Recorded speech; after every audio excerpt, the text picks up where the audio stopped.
Oh boy, here we go again. So I suppose I have a small bit of explaining to do, but first let me get this on Discord as always.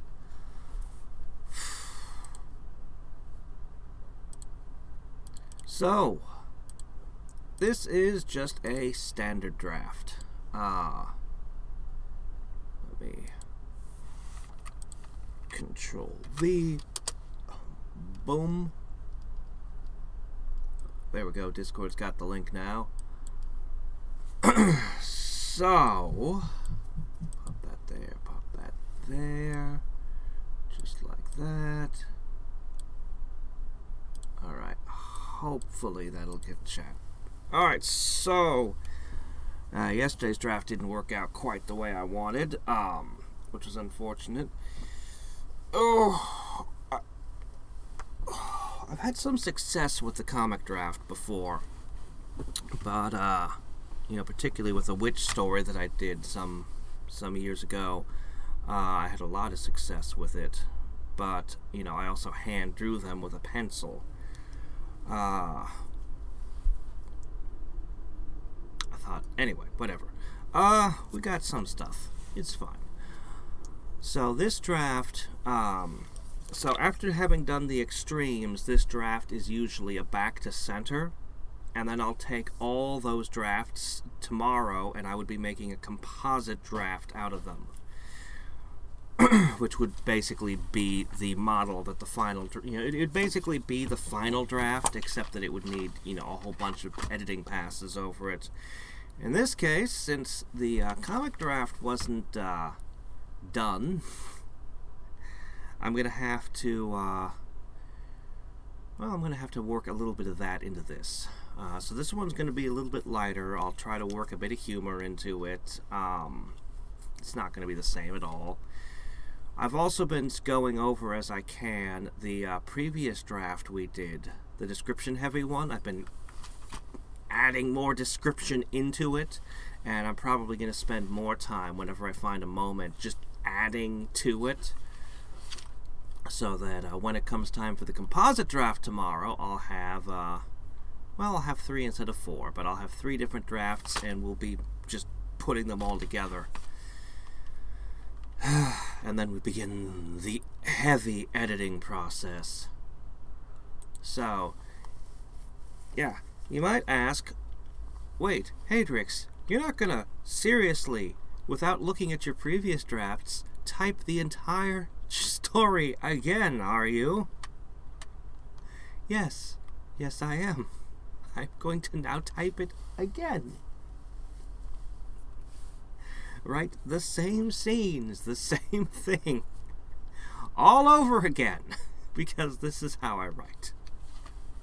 Because I am insane. Hey, it works. The end product should be significantly better than the first draft. Right? I hope. Anyway, so for this draft, we're going to, well, I already said what we're going to do with this draft. Let's just do it. Okay.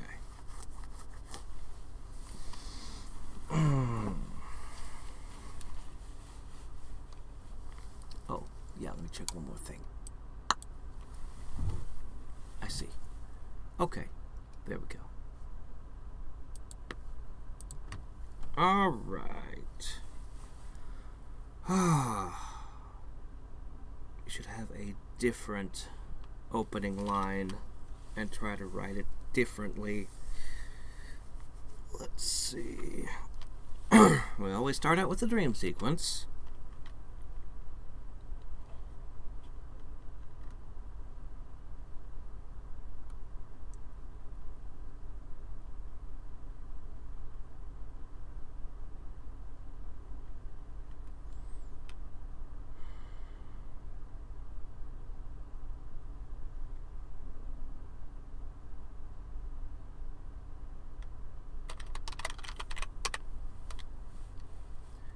Oh yeah, somebody was asking me if I could read it aloud while I wrote it. I honestly don't know if I can.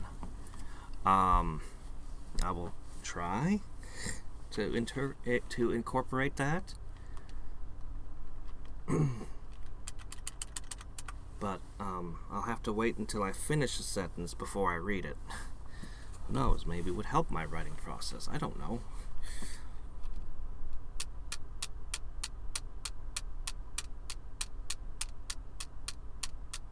Maybe I'll helplessly mess myself up so that I always have to read, and then I won't be able to write when other people are around anymore. Oh, God. It's like, I just want to write the same dream. It was the same dream again. Something along those lines. Get the idea that this was a recurring dream.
Go with a little bit more of a sarcastic tone this time.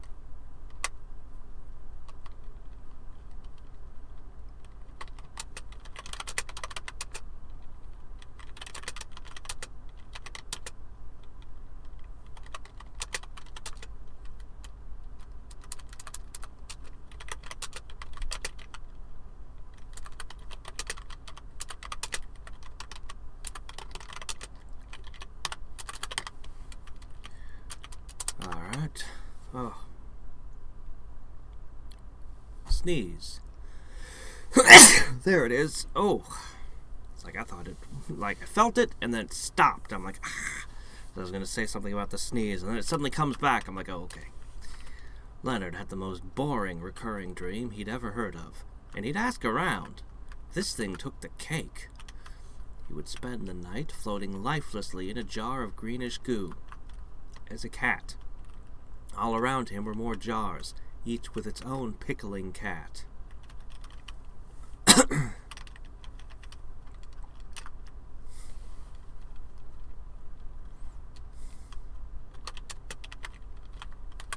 Or manticore. More specifically,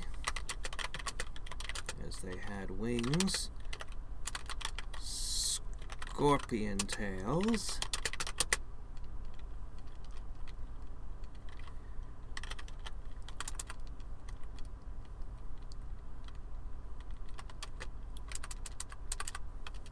and uncomfortably human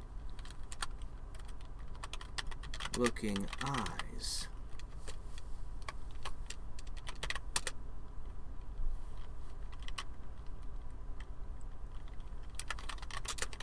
Could still do that.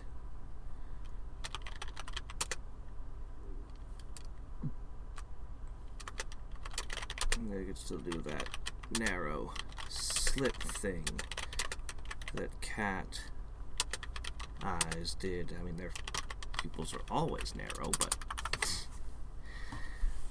the manticore eyes are a little bit more than human or cat eyes. I mean, obviously they have freaking infrared vision. I mean, you know.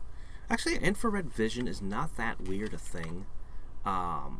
There are creatures that can see further in the light spectrum than humans can. I know mantis shrimp have ridiculous eyes. But yeah, being able to see in the infrared isn't that strange. Anyway, let's see. In and of itself, the way they do it's a little bit odd, but anyway. Let me see.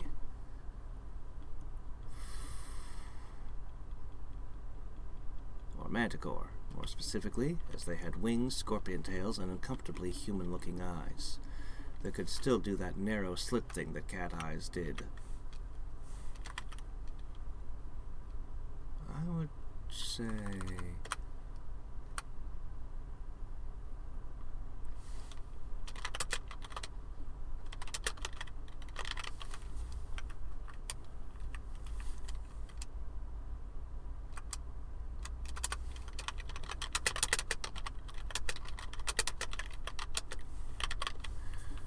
but would sometimes narrow to a slit like a cat's eyes. There you go.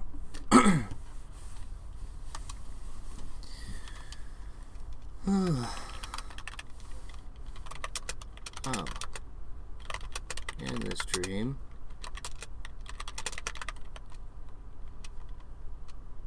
he was a cat too. This sentence goes here.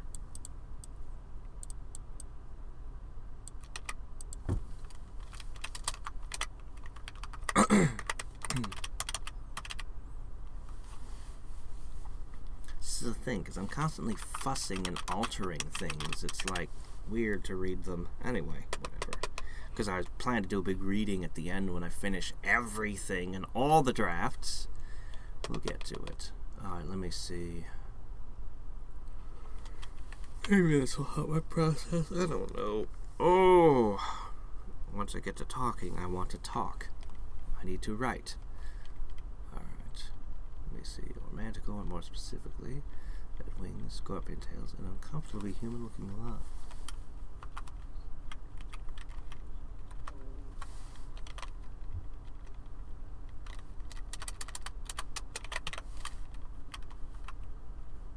Feels more like it should be. Though these should be a pause there.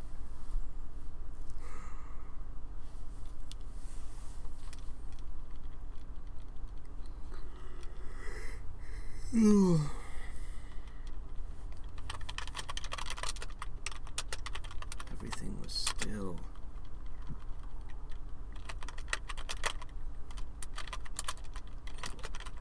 The occasional weirdo dressed like a plague doctor.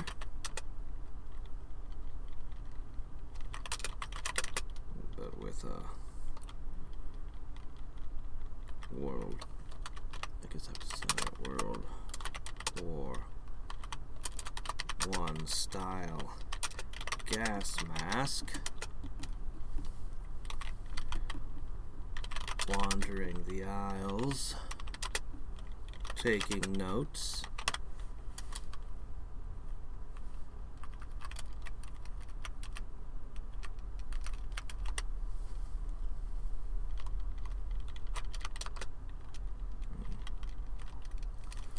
Let's see.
around him were more jars, each with its own pickling cat.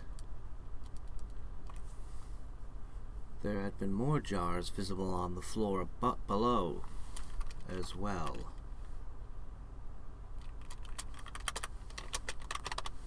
And unfinished catwalks above implied they'd intended to jar more pets above him. Oh, and in this dream, he was a cat too.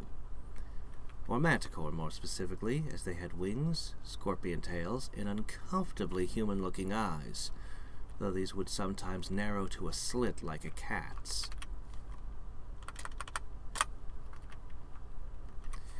Everything was still, except the occasional weirdo dressed like a plague doctor with a World War I-style gas mask, wandering the aisles, taking notes.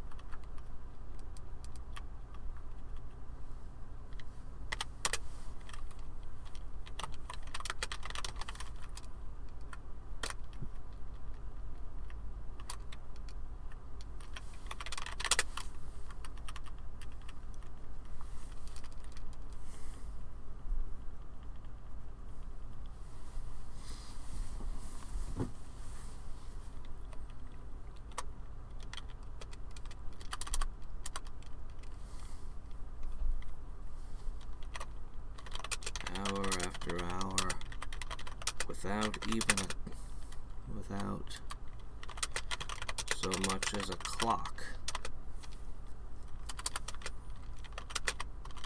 to look at.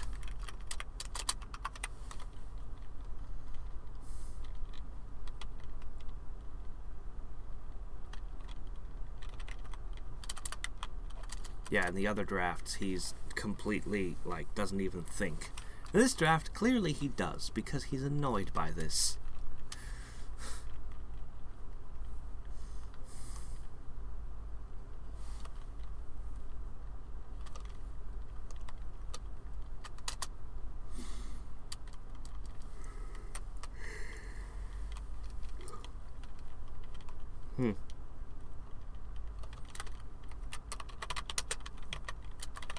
Did other people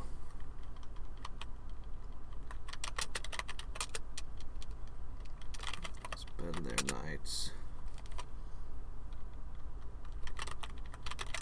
desperate for the alarm?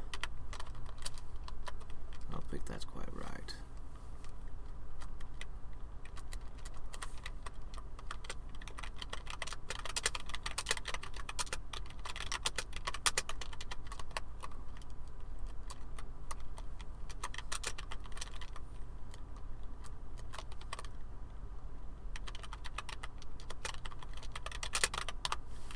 Did other people spend their nights desperately waiting to hear their alarms go off? Leonard doubted it.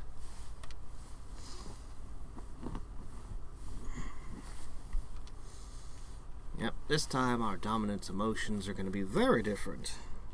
Should probably write out a thing for that, but we're just going to keep rolling. Ugh. This is the last time I have to type a draft from scratch like this. I get through this, and then from there it's going to be very different. Doing the composite and then doing the edits. Alright, let me see.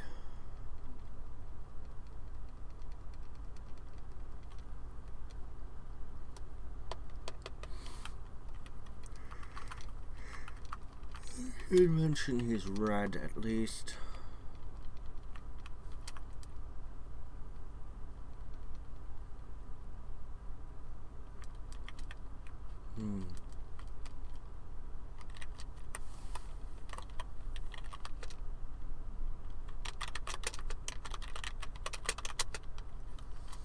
Brown,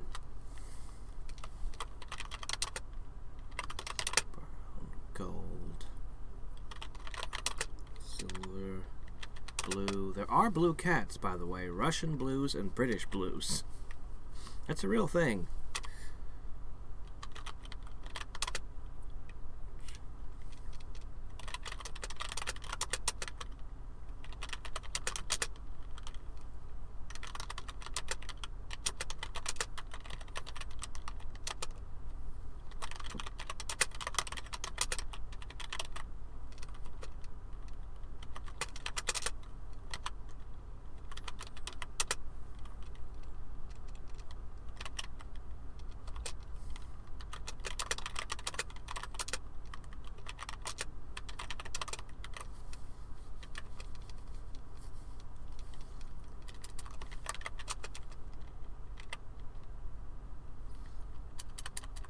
don't know. Would the glass reflect when you're inside? I think maybe the glass could reflect. You know what? I'll just say he's a uniform red and leave it at that.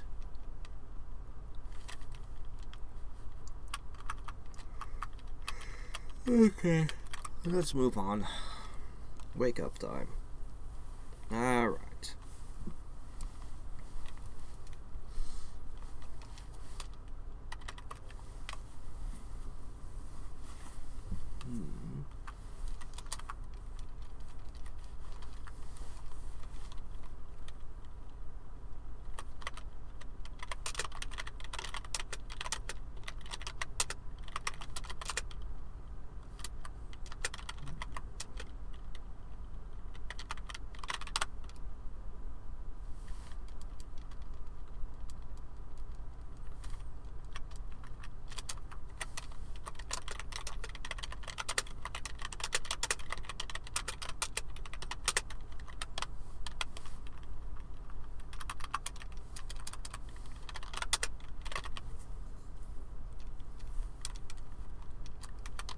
Yeah, there we go. Well, sometimes the alarm wasn't enough anymore. It was getting harder and harder to wake. You know, I feel like I could make this a lot more sarcastic and a lot... Do I want to push the tone too far? When it comes time for the composite, it might become completely incompatible with the other drafts if I go too far. But then again...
Go.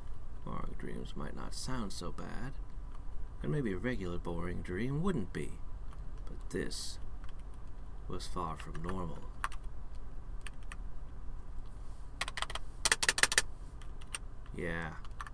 Yeah, one period's not good enough. I need freaking 3 of them. I need an ellipse. We need a huge pause. Alright.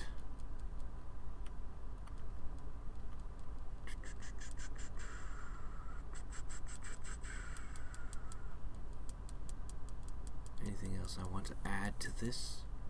Maybe. Maybe.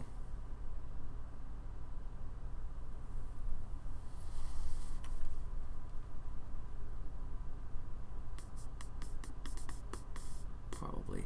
I want to get to the dialogue. That's going to be the star of the show this time. Alright, so...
see.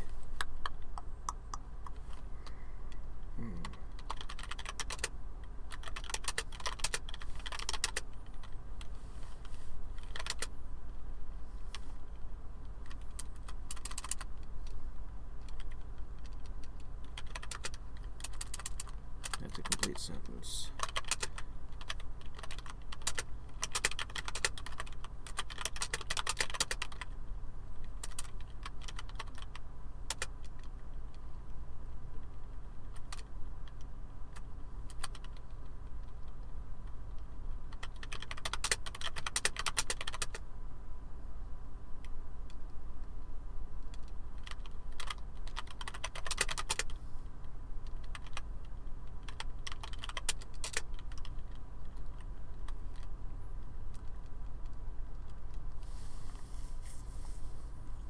Sunlight.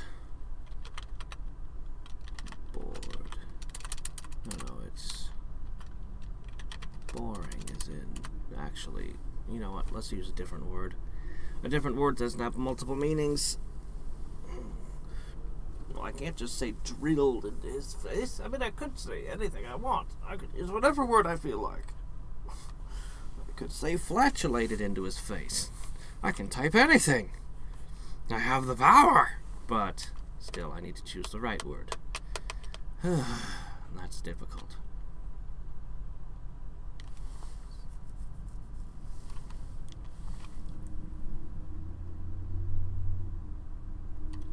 We'll just go with beat. No, it's wrong. Beat upon his face. Bored into his face.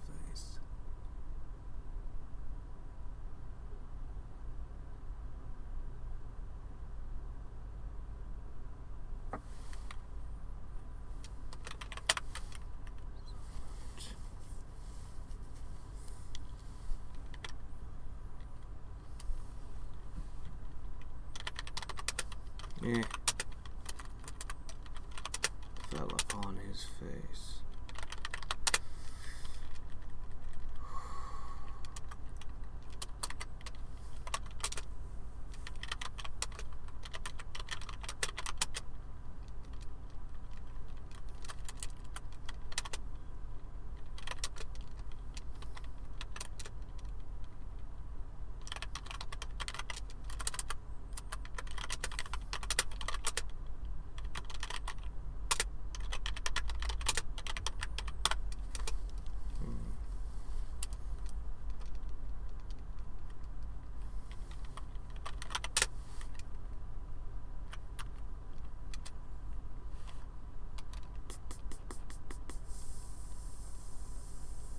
I mean, they're only like 5 years apart in age, but she's in her early 20s.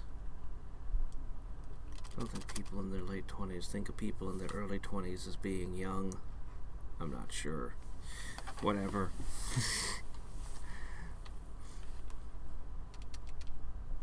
Once people hit 18, they tend to think, I'm an adult now, and it's not until they get to around 30 that they start looking at people who are 18 and go, oh, actually, that's still kind of a kid. It was weird when I was a teenager and heard adults call other adults kids. It's like, what? That's not a child. That's another adult. Alright, let's see. Oh, wait, focused. Told me not to let you sleep in. A hand on his shoulder gently. Let's add Leonard's, just in case, because the reader has no way of knowing that we haven't changed perspectives to a different character. Authors do things. There's no reason that an author has to stick to a single perspective for an entire chapter.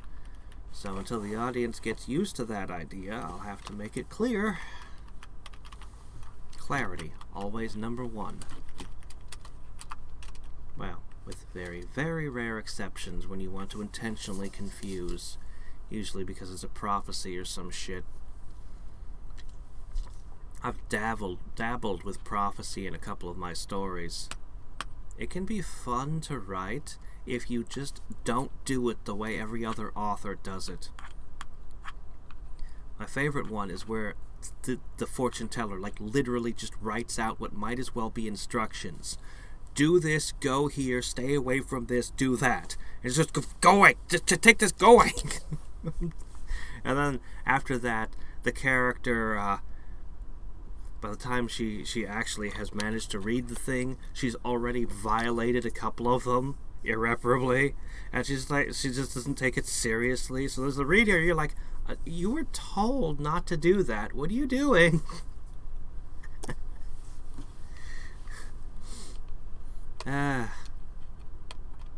Partially the fortune teller's fault, though. She didn't give a shit. She was busy.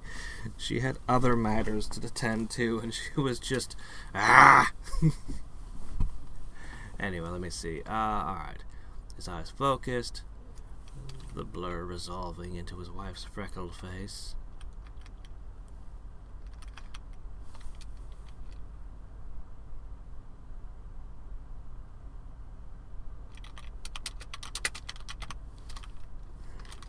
The tan and brown blur.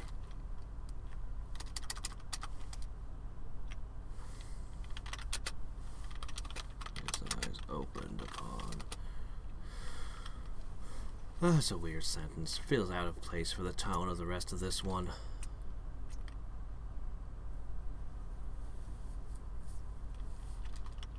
Now, we've got like we've got two other descriptions of him waking up to his wife already. It'll be fine. Let's keep going.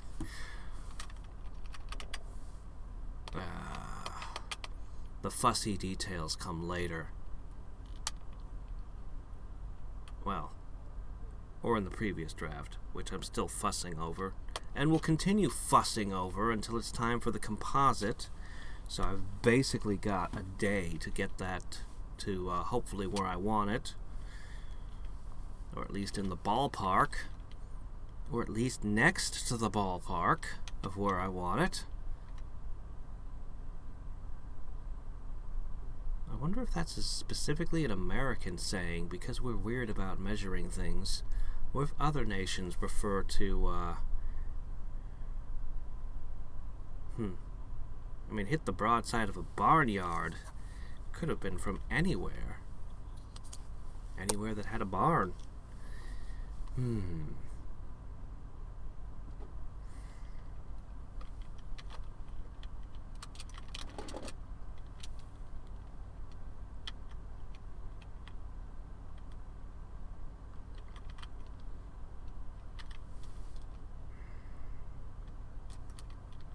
I think we used that description in one of the others.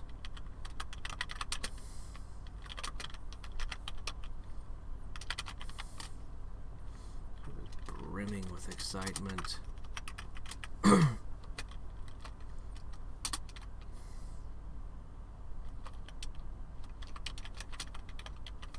was contagious.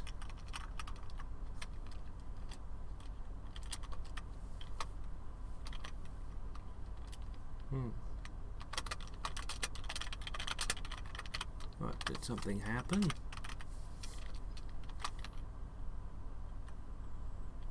Oh, Leonard sat up. I've been thinking about it. So with the names, I spent time working on Leonard's name. I spent more time probably than I ever have fussing with a name for portals. Twin Pines also had a lot of thought put into his name. But Hilly was actually kind of 11th hour. I needed a name. I needed a name for her. And Hilly seems like it could be a name, but honestly, it feels too much like the names in the other world. I don't know why either. It just kind of does, and it feels like it should be a real name. Hill is a name, but I've been seriously considering changing her name to Holly. Holly sounds a lot more mundane, normal. Maybe that's the wrong word, but it sounds a lot more... It just sounds like a name that you encounter more often than Hilly. I could be wrong. I could be crazy. It could just be I've just never met somebody named Hilly. But I kind of like Hilly for several different reasons. So you've probably gathered by now that she's aside from, well,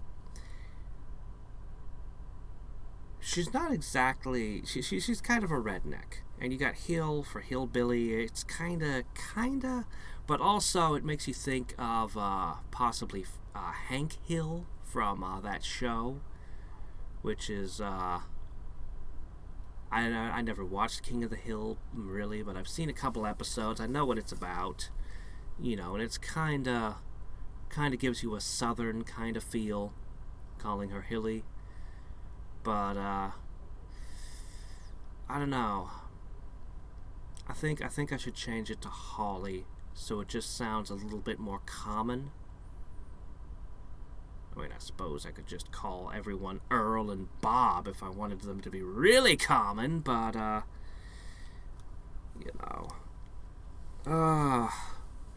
don't know. For this draft, I'm going to call her Holly, and we'll see how I feel about it by the end.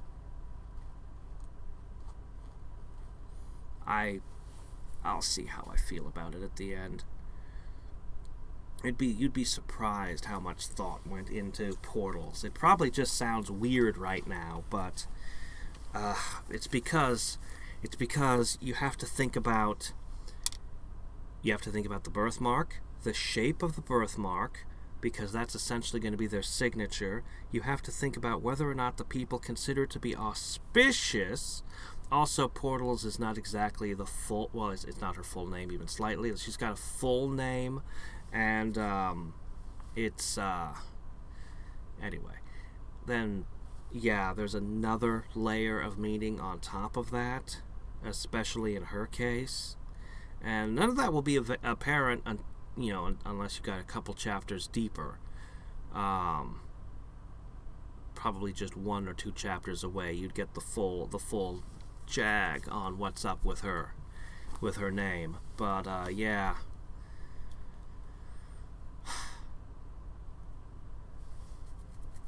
and it's a little bit of a fantasy ring to it. Portal, we usually associate Portal with fantasy. Well, that's just a nice bonus. Anyway, Holly. Let's go with Holly this time. Alright.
Not over their bed.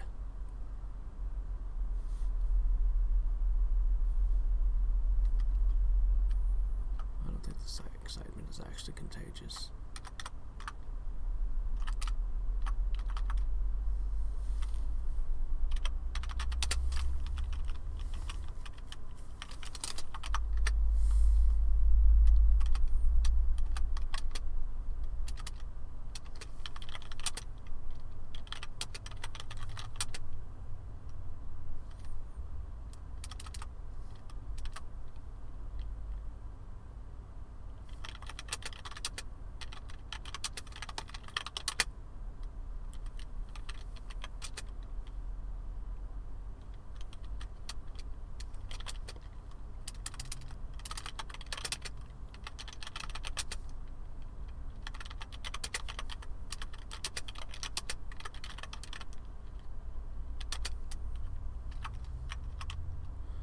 Dozen bullets sat.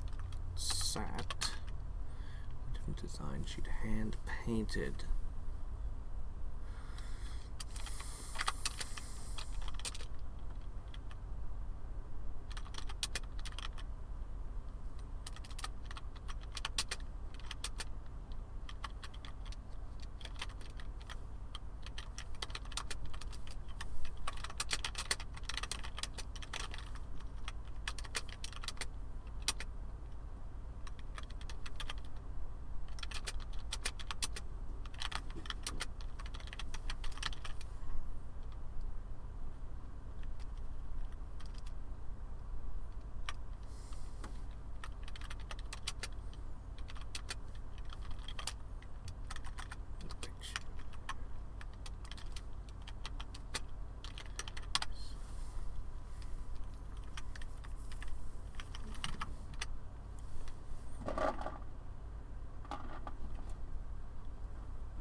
You told me not to let you sleep in. A hand on Leonard's shoulder gently shook him. Leonard opened his eyes. The curtains had been drawn open and the warm sunlight spilled. Spilled. That's the word I want. Ah! It's so obvious, it's almost a cliche. Why didn't I think of spilled? It's even alliterative with sunlight. The warm sunlight spilled upon his face. No, wrong wording. To spill warm sunlight upon his face. Curtains have been drawn open to spill warm sunlight onto his face. His eyes focused. The tan and brown blur. Yeah, this is really shitty. I know this sentence is wrong.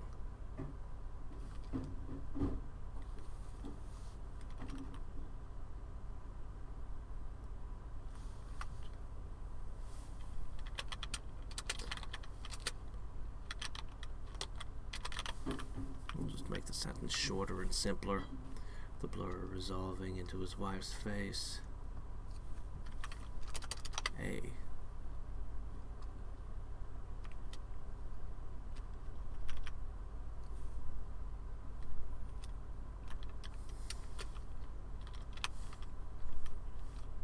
Soon resolved in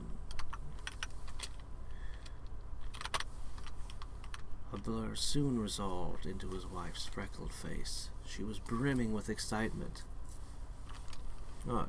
Did something good happen?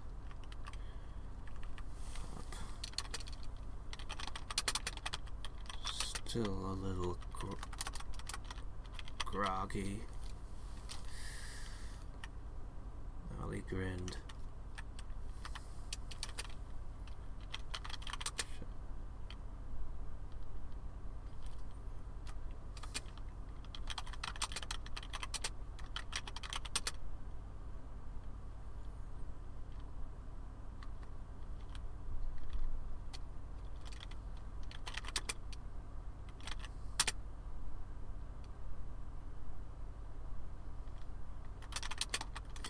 I don't think she wears lipstick. Honestly, I don't think she wears makeup at all.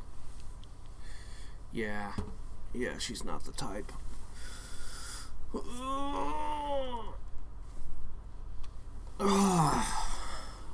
People's lips aren't really red unless they use lipstick generally.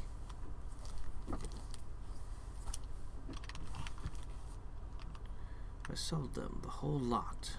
She passed Leonard a cup of hot coffee. Heavily sweetened, the way he liked it. We need the smell. Let's see. We've got touch. We've got sight.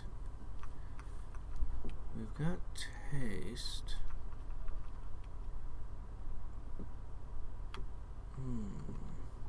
Let's put smell.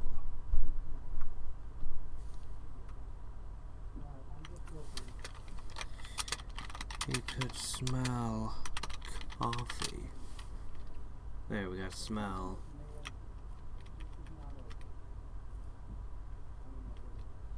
Yeah, okay. Let's see. Touch. Where's my bird song? It's in the other draft. It'll get into the composite somehow. Unfortunately, the dream doesn't get to have much in the way of senses. That's kind of the whole point. You're suspended in it's not exactly a sensory deprivation tank, but it's still a tank of goo. I mean, how much you gonna smell and feel while you're in goo? I don't even want to know what it tastes like.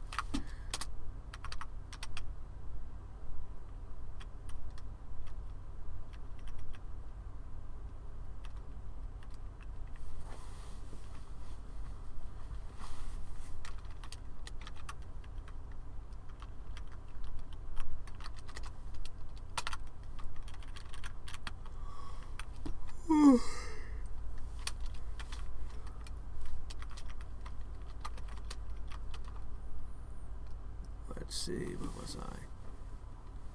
You took a long sip. The ones you painted last week? Holly reached up to a small shelf where 24 bullets sat, each with a different design she'd hand-painted. She took down one with the phrase, "You already dead," painted on with a picture of an anime character's face. Someone ordered all 200. Yeah, we don't need an of then. Someone ordered all 200.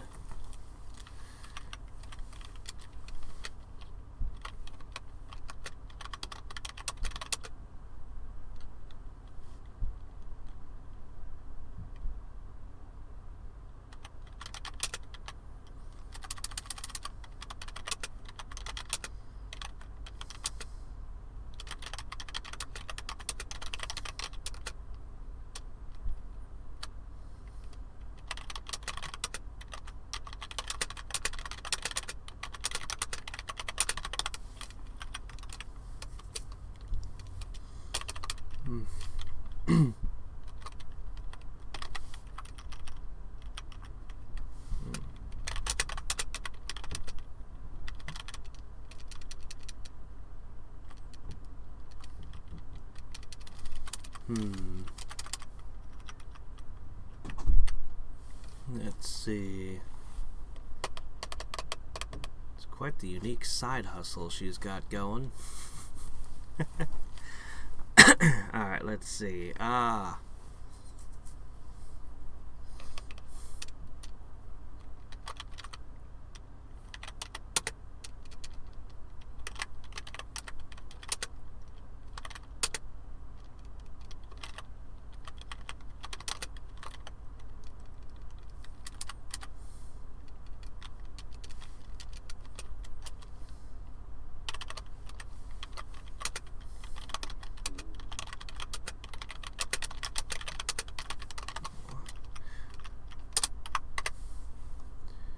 Someone ordered all 200. She rolled the long rifle around between two fingers and tossed it into the air and caught it. Leonard scratched his stubble. Why would someone want more than one?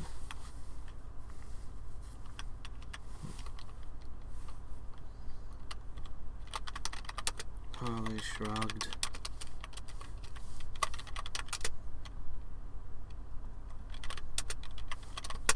Maybe the guy owns a gun shop.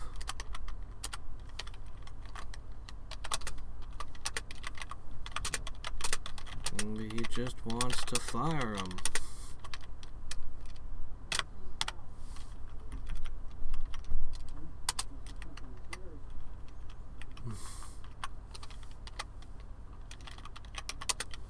Leonard shook his head.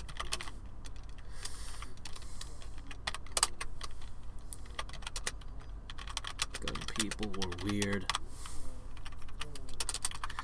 Oh, let's see. What can we do?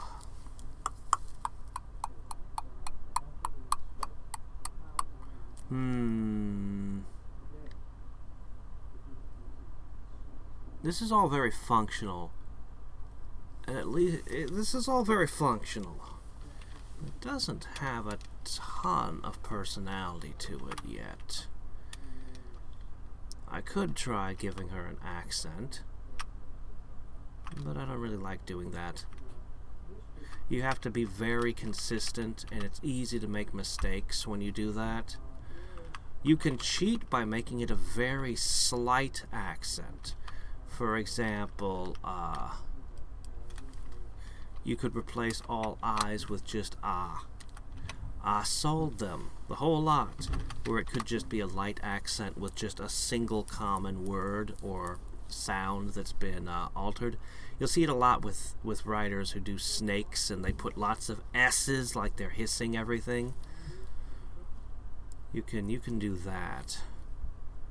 And that's very, very easy. But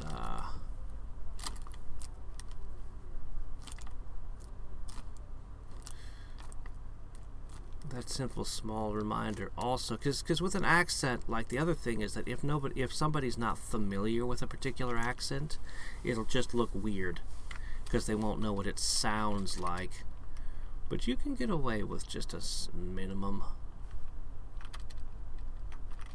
I could do that with her. I sold them the whole lot. Anytime she uses I, it should just be ah. We can remember that much.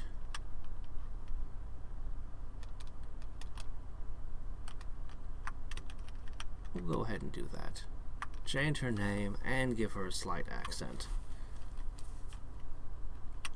Okay.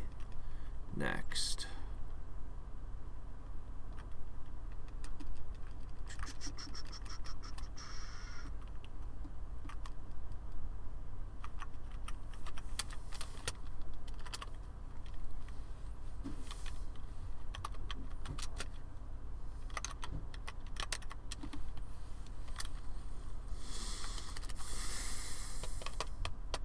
How much would you have to charge per bullet to make it worth your time? If it took you, if you were efficient, I don't imagine you could do them faster than 15 minutes a piece. Because it's very small, detailed work. And that would be assuming you were pretty freaking good. So if you charged $5 a piece, you'd be getting $20 an hour minus material costs. Maybe $5. Maybe $5 a piece. Let's increase the number of designs she has for sale. Several dozen bullets. So this might have been a $1,000 sale.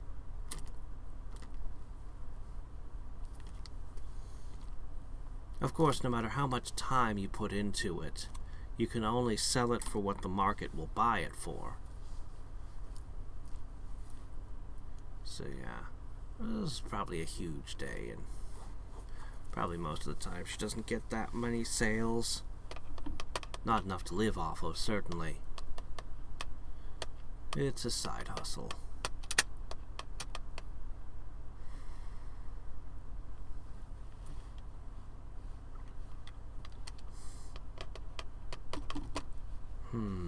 Functional dialogue or...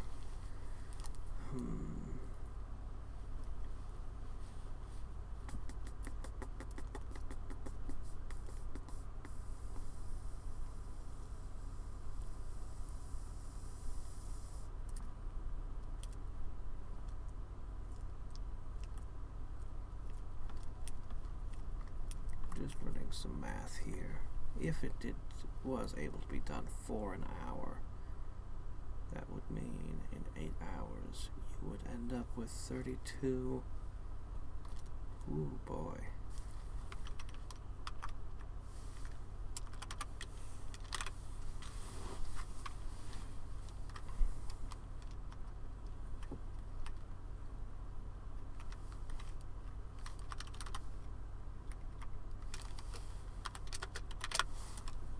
Oh, 100 of them.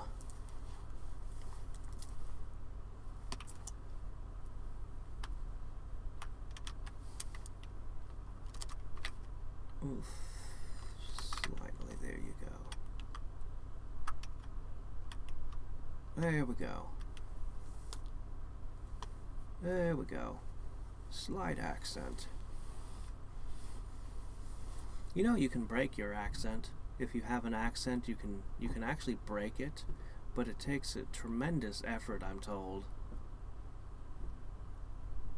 Actually, babies have accents. Yes, as weird as that sounds, from birth, you'll have picked up on your mother's accent. As bizarre as that sounds, that's how ingrained accents can be. So,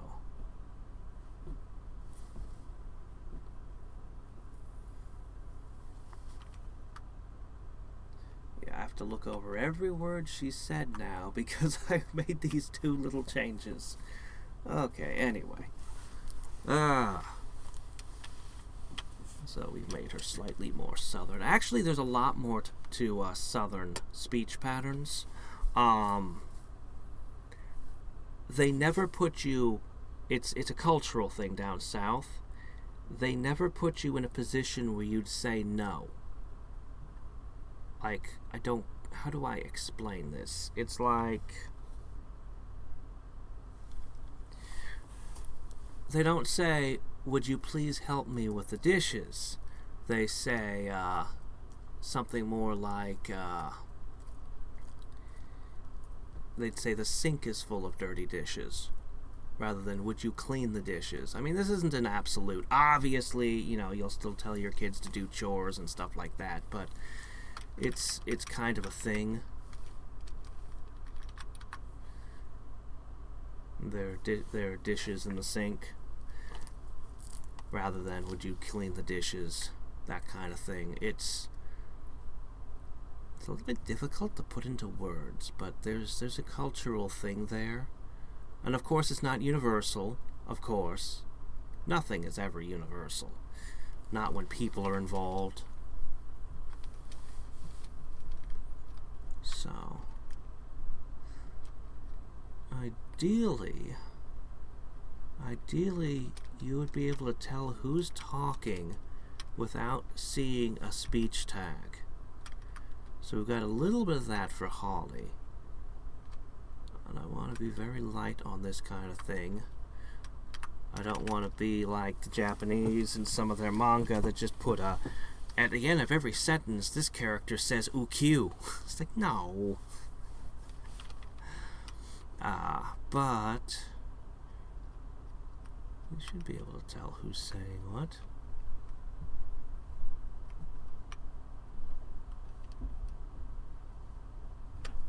Alright, let me see. Oh. Alright.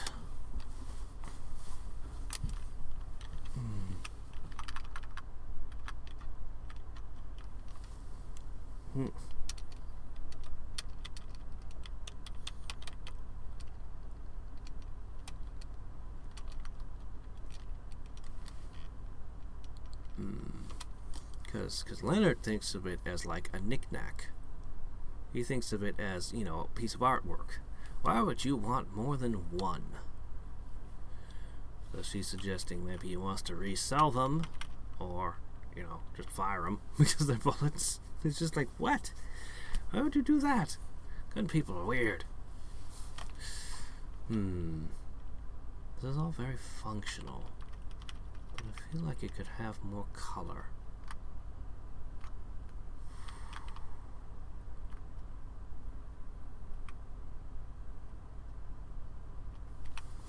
Hmm.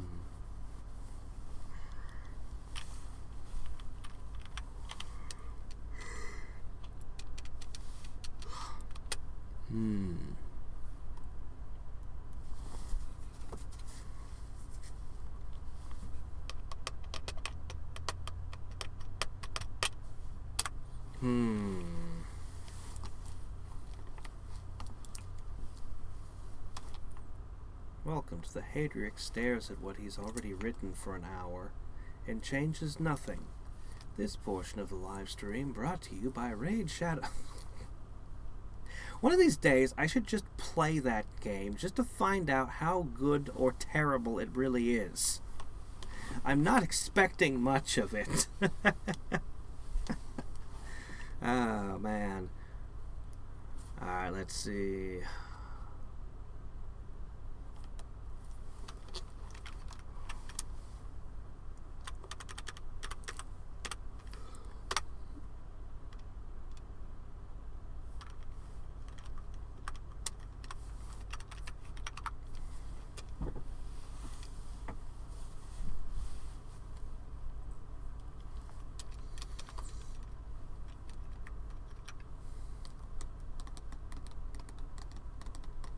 Maybe...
Sorry, this too was part of the writing process.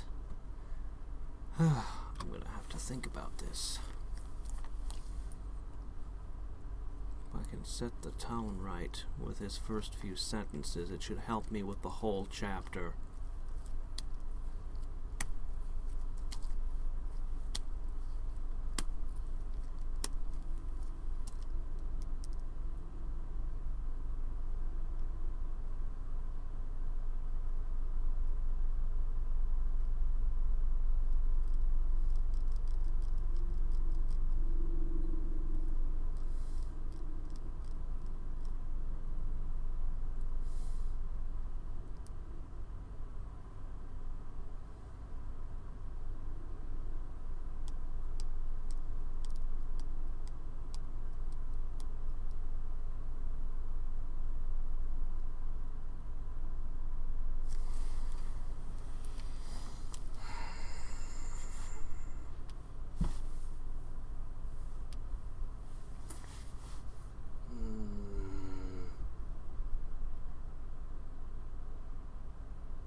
Oops.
shook her head.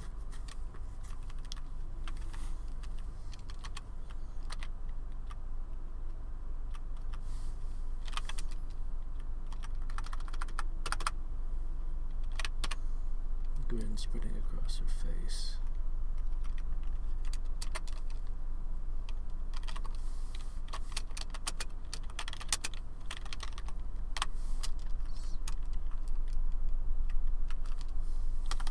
You'll never guess.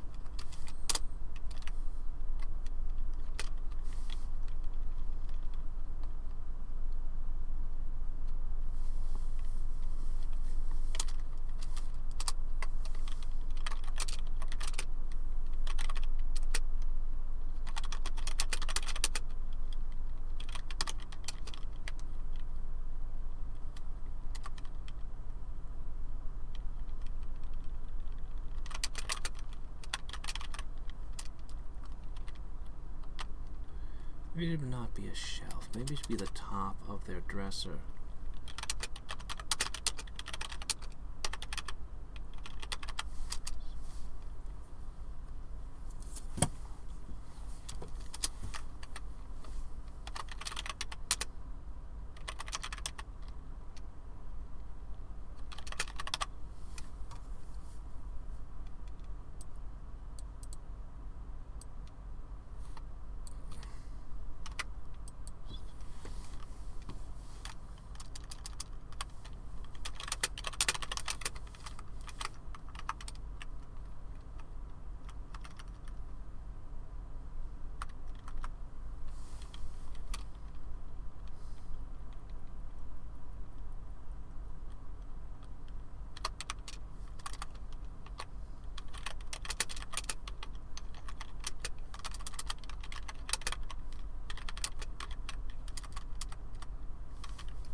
What do they call that thing?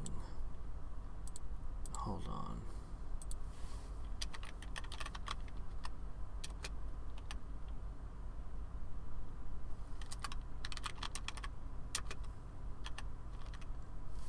Here we go.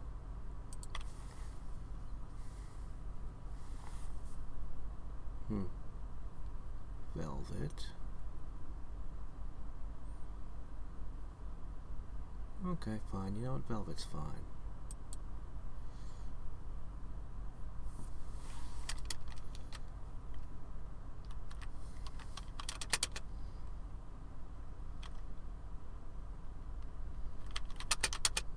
What's that? Oh, a bit of velvet.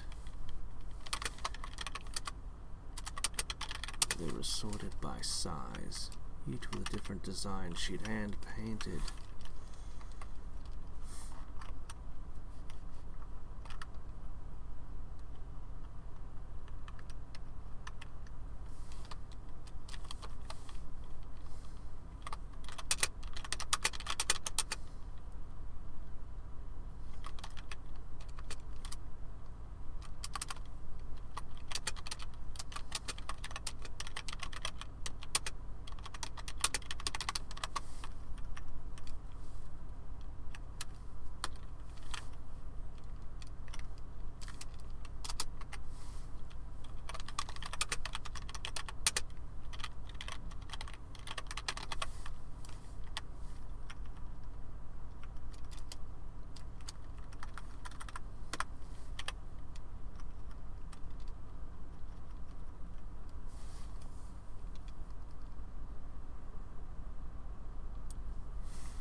No, that's a complete thought.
So it's a little bit better. A little bit more character. I'm gonna make this red velvet. I think velvet normally comes in red, but we'll be specific.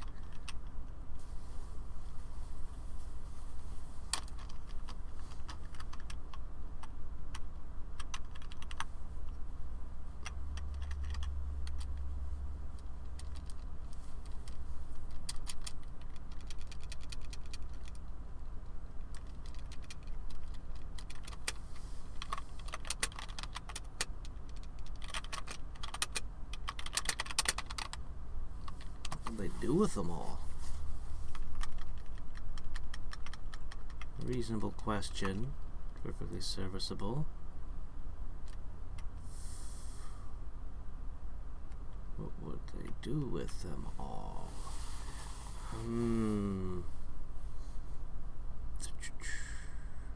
Yeah, I don't think I can improve too much on that sentence.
Oops.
Oh man.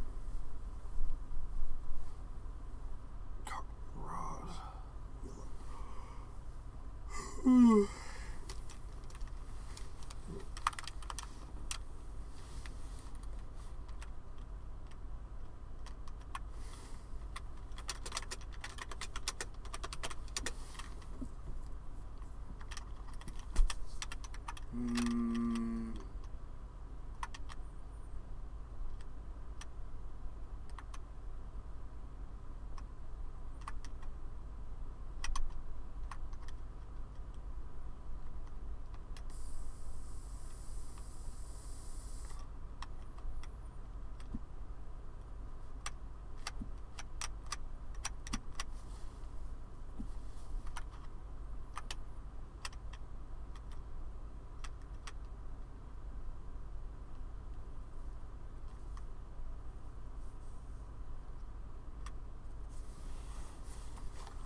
Keep the conversation going. But about what? What details can I convey either about the character? There's not really much to do about the setting on this side of it. He could talk about his dream.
No.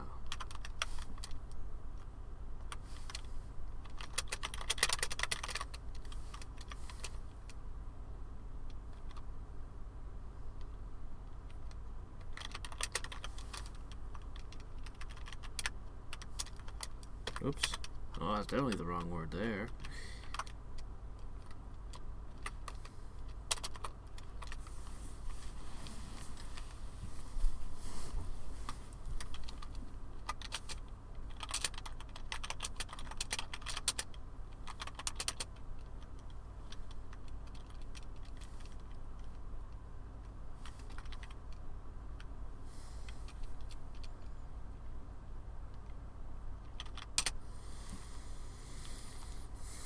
Let's see, what do they got around their house? What are they still missing?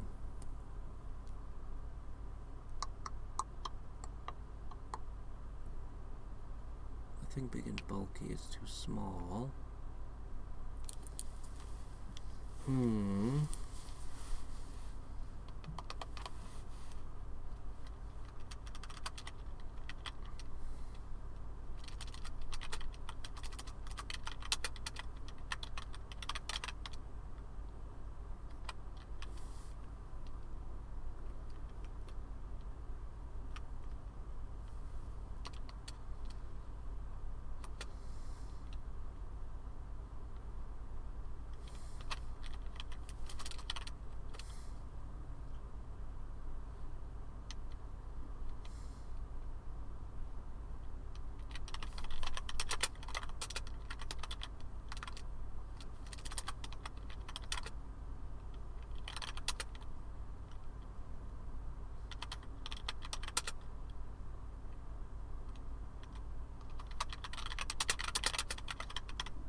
Because she's a gun person, she's going to be very specific.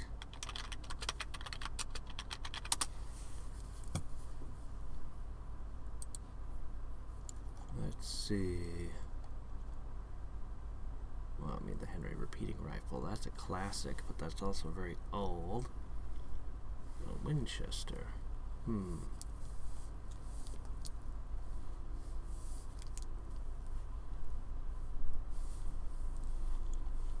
Let's see.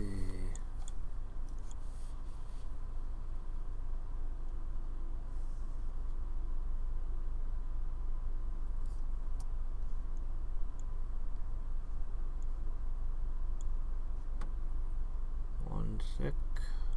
Rimfire.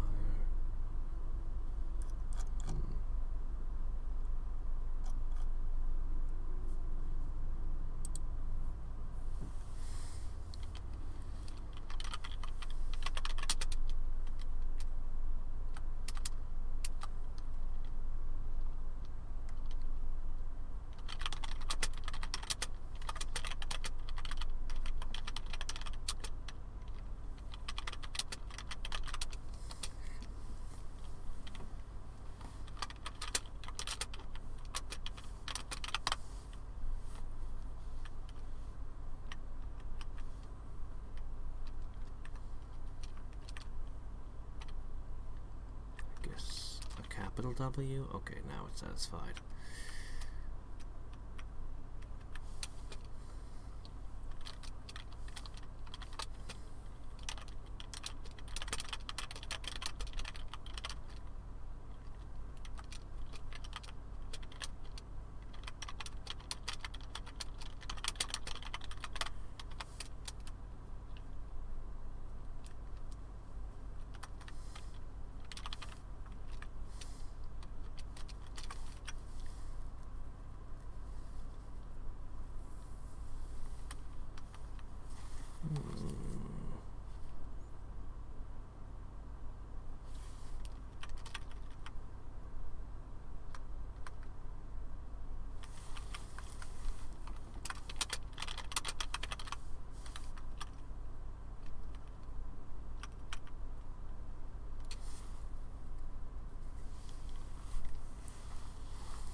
What's it called?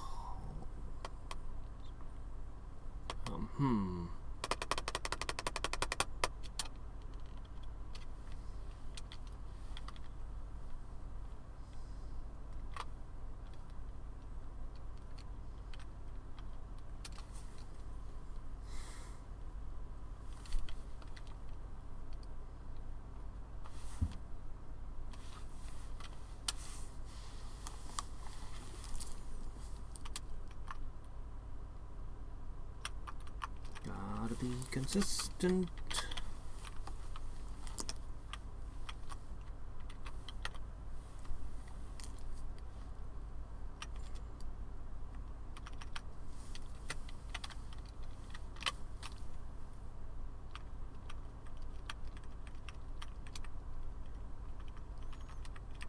Lever action is basically the only kind of weapon I've had experience with. Well, only kind of gun. Okay, I can use swords. But, yeah. Because I was writing the story at the time where a lever action was used in one of the action scenes. So I had to know exactly how it worked and felt.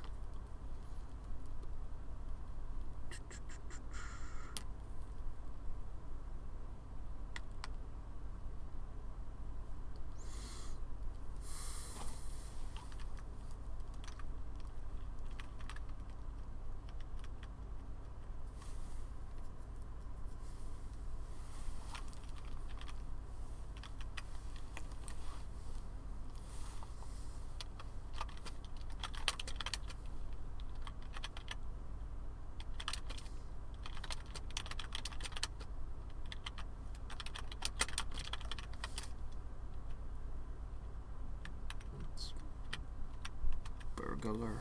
How do you spell burglar? Burger? Bugler? Burgle? You got burgle? I must have spelled it right the first time.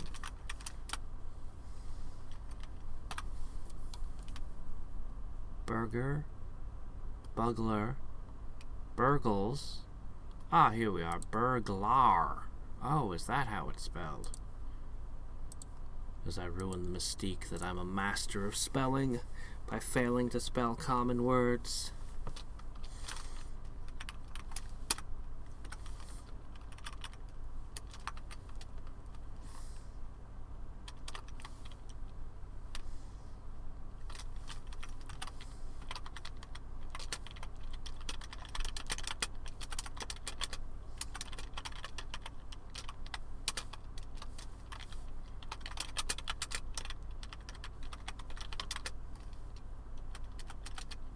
She wouldn't say ridiculous.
go even further, but I think I'll leave it as it is.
Because she's not in the room with him, he can't see what she's doing.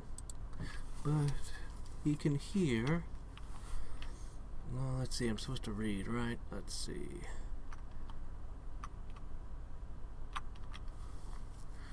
Why would someone want more than one? What would they do with them all? Maybe the guy owns a gun shop? Or maybe he just wants to fire them.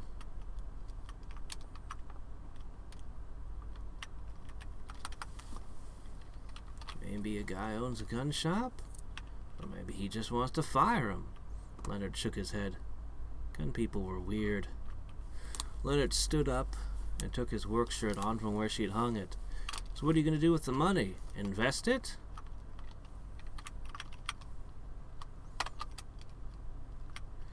The yellow polo shirt with the company logo was getting tight around his middle, but it was still warm from the dryer, so it felt good. I think you need a comma there.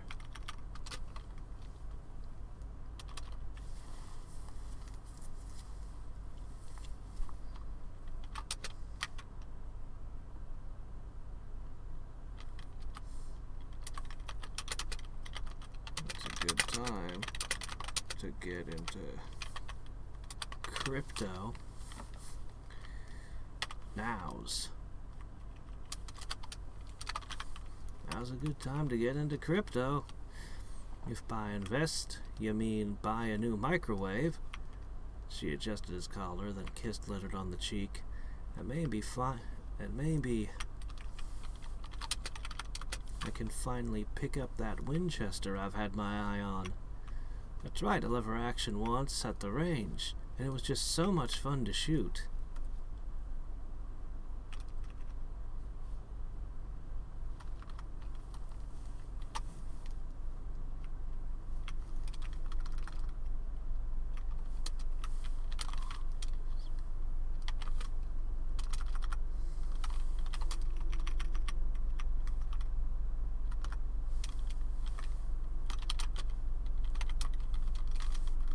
There we go.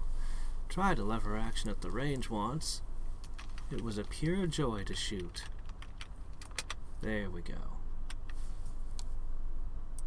Little by little, we're refining their speech patterns. Finding the characters.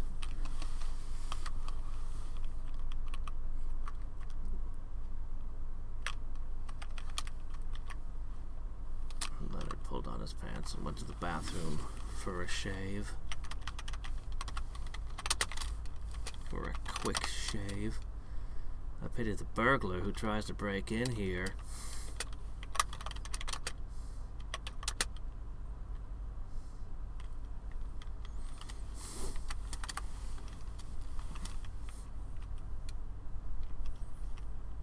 Ollie moved into the kitchen.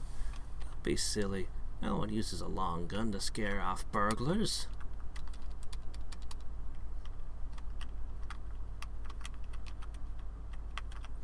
As Leonard shaved, he stared at his face in the mirror.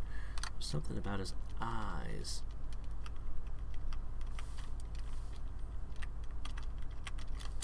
bothering. That bothered him. That bothered him. But he couldn't place what?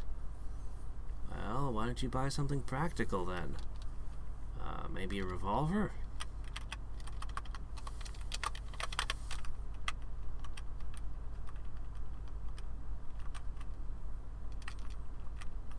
I just don't like handguns. The refrigerator door shut. I can never hit nothing with one, and they ain't no fun to shoot. A double negative, but we know what she means. If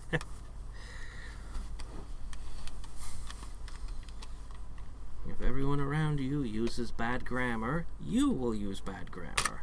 That is how language works. And for you, it will be correct grammar. There's a cyanide and happiness thing with cavemen inventing different things, and one of them invents proper grammar, and then as soon as they say something, he corrects one of their grammar, and so they just beat him with they just start beating him with clubs. Anyway, let's see. Could never hit nothing with one, and they ain't no fun to shoot.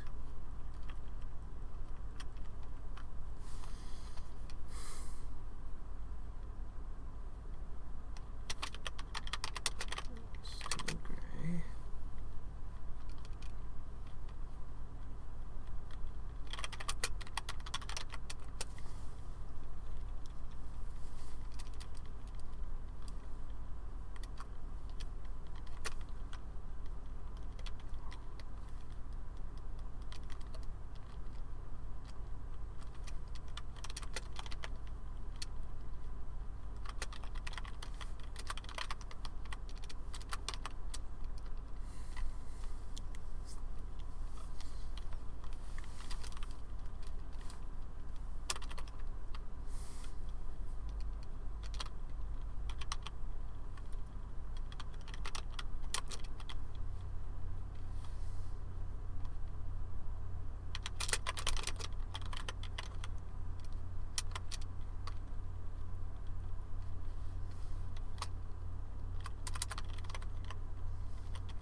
way too direct and straightforward.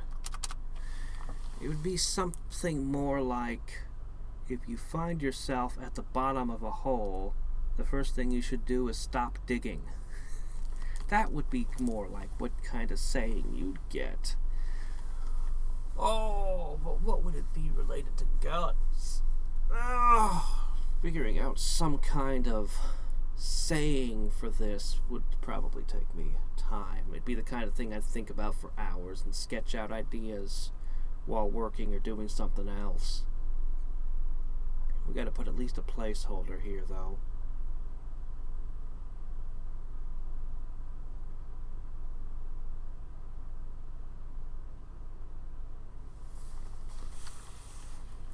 Hey, Buster. How's it going?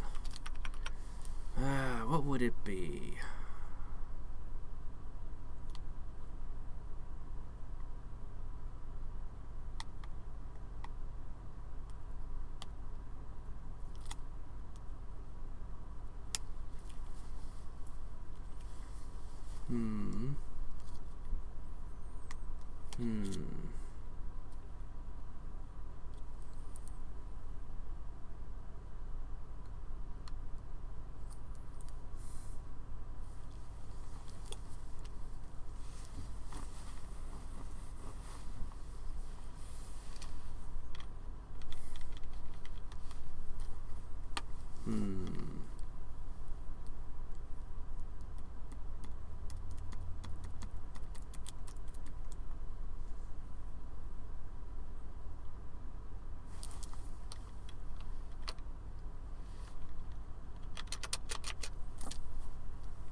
I feel like there should really be a good quote here. Something about uninvited guests and not wanting to miss them.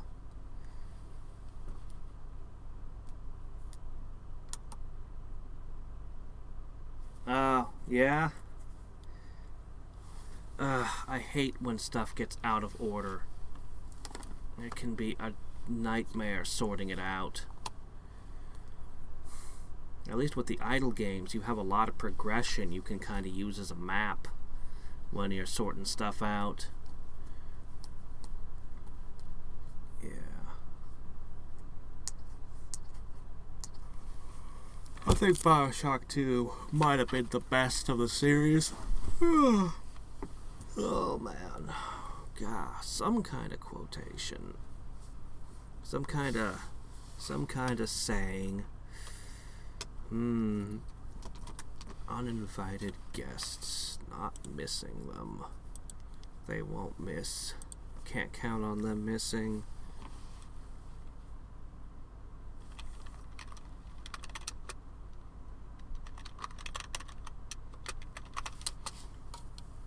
Let's see.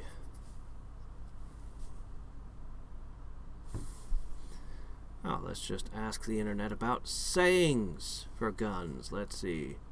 Country girls don't retreat, they just reload. If she's holding a gun, either run or marry her. I believe in gods and guns. Trespass and you will meet both. Holy shit. Well. Let's see.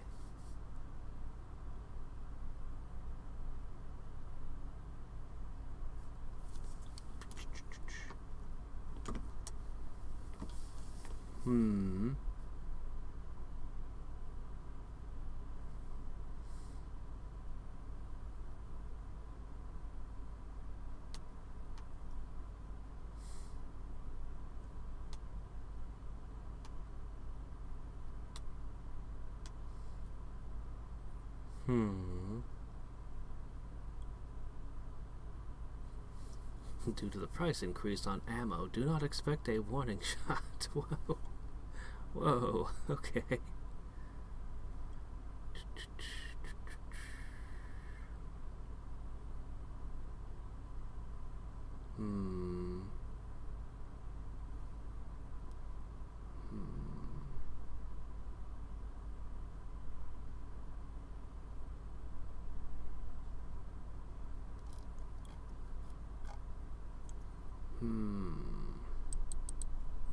Something kinda like that.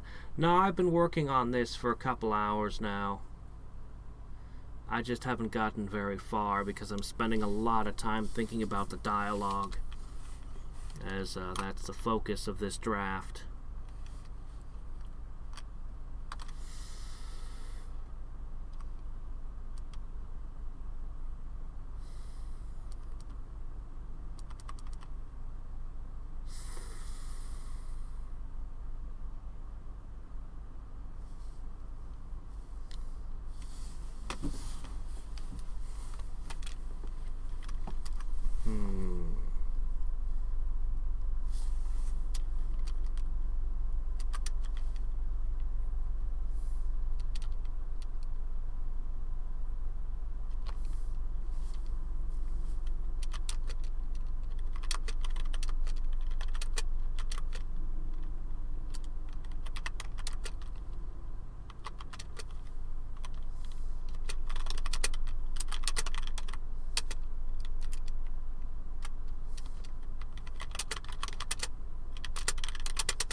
They used to call them revolving pistols.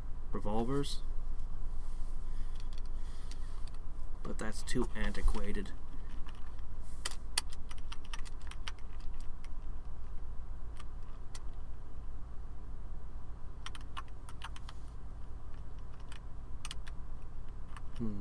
Putting Chekhov's gun on the mantle for future chapters. Let's see. Rather literally.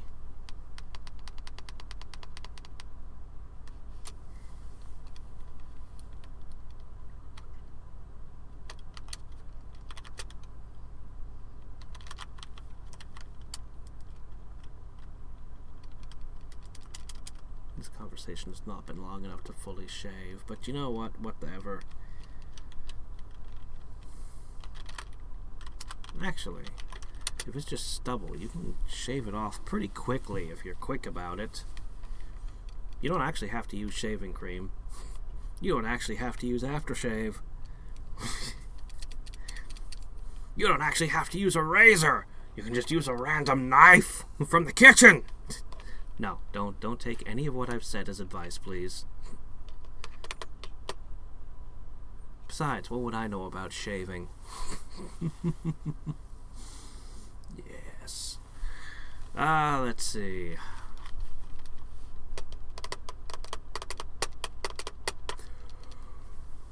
I'm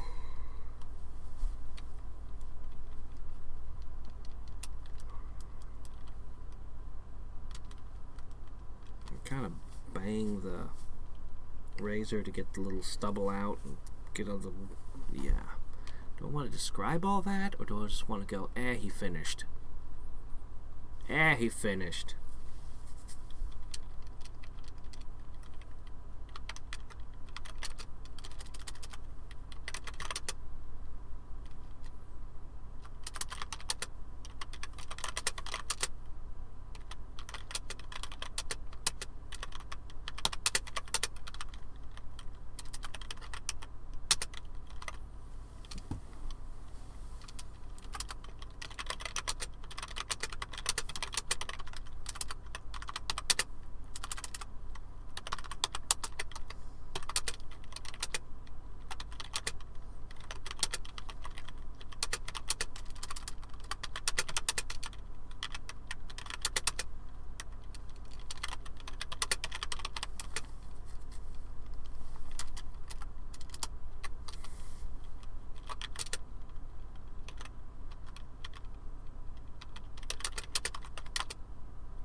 But you know, she said thoughtfully, if you're saying that you want a handgun, she stressed the word you.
Ooh.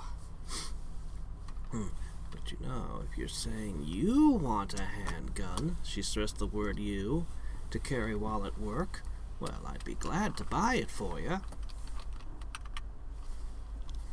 It had been,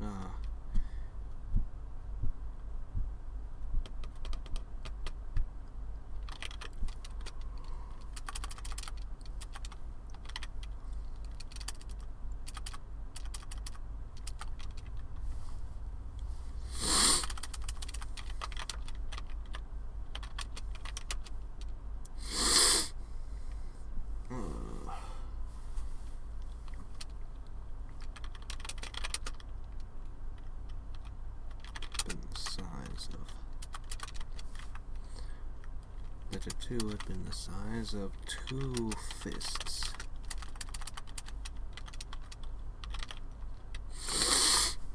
Man. A fighter jet.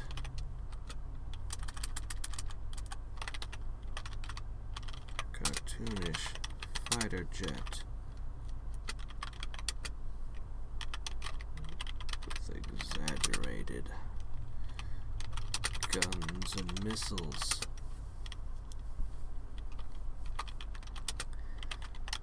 He'd gotten it as a teen.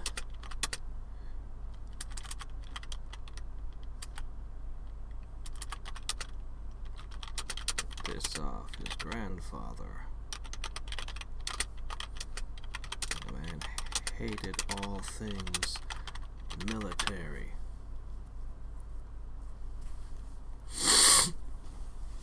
The man hated all things military. The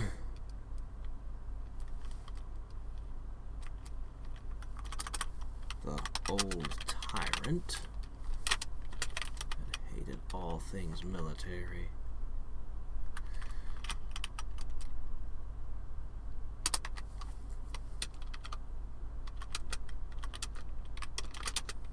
Now it was a greasy smudge.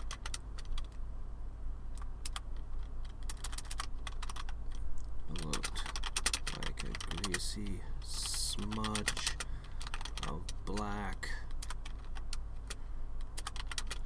red, and yellow ink.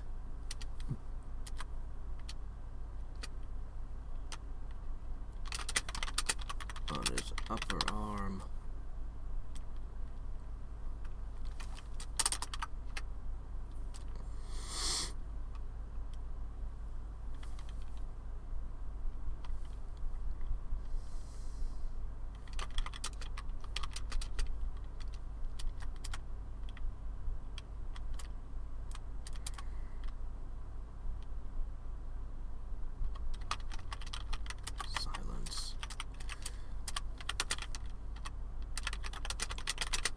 Except for the bird song.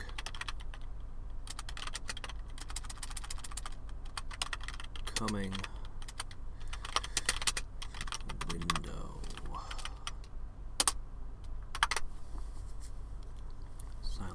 the bird song coming through the window.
Alteration.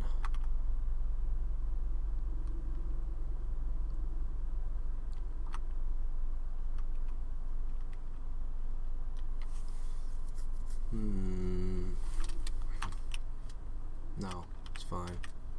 It's natural enough.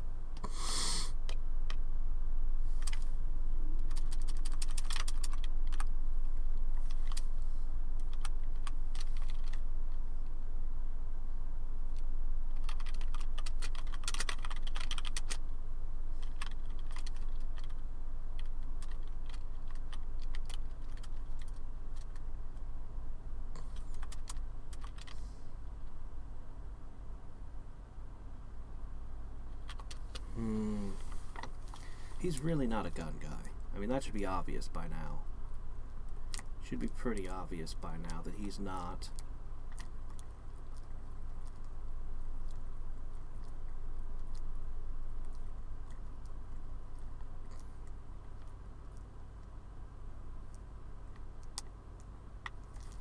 Actually, I should make an additional small change somewhere up here.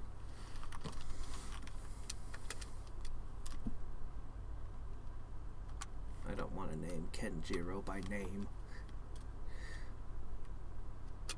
This had been his suggestion.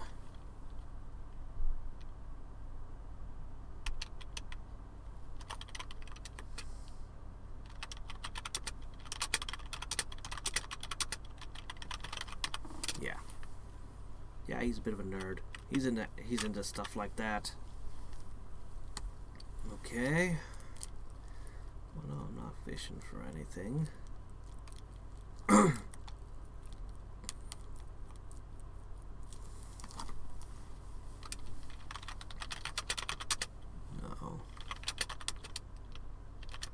What to do?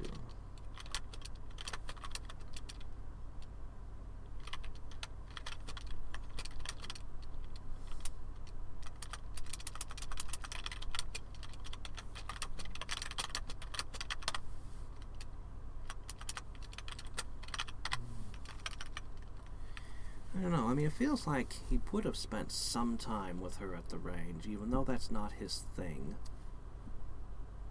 Because it's her thing. He would have spent time with her, learning it.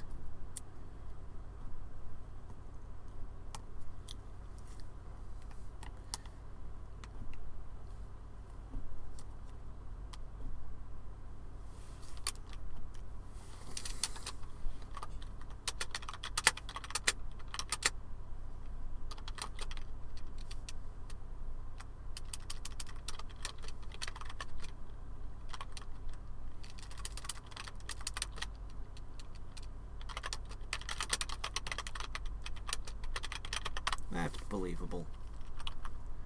Yeah. He's been to the range a few times, but can't hit shit. That's believable. Okay.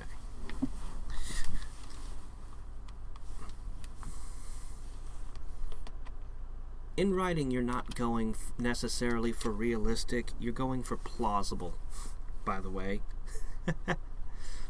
Particularly when you're world building. When you're world building, You don't have to figure out the weather patterns and where the mountains are and how everything goes. No, you just need, is it plausible that you would have a thunderstorm in this location? Okay, then, there's a thunderstorm in this location. They have programs now for map making where you can calculate some of that kind of stuff, though. If you really felt like the weather patterns were essential to your story. Personally, my favorite answer to weather was, it was in one of Mark Twain's novels. He removed all the weather from the novel. And then at the very end, all the way at the very end, there's just a whole bunch of weather. It's just like, anytime you feel like you need weather, just turn to the back of the book and get however much you need. And it's like, it includes like text from the Great Flood in the Bible. It includes like just weather.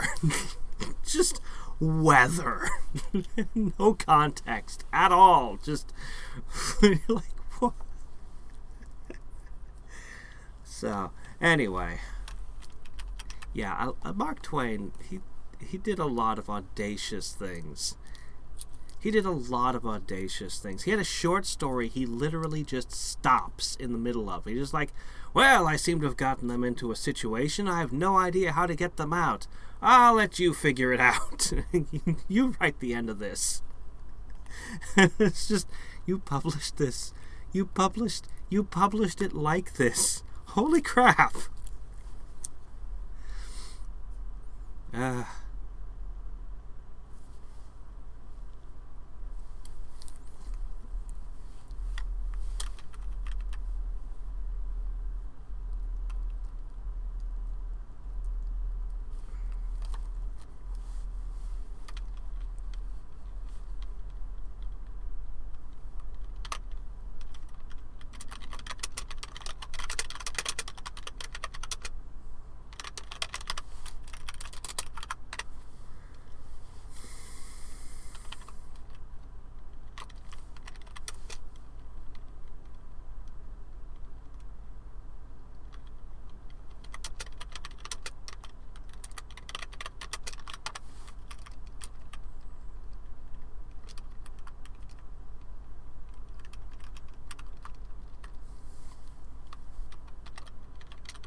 Alright.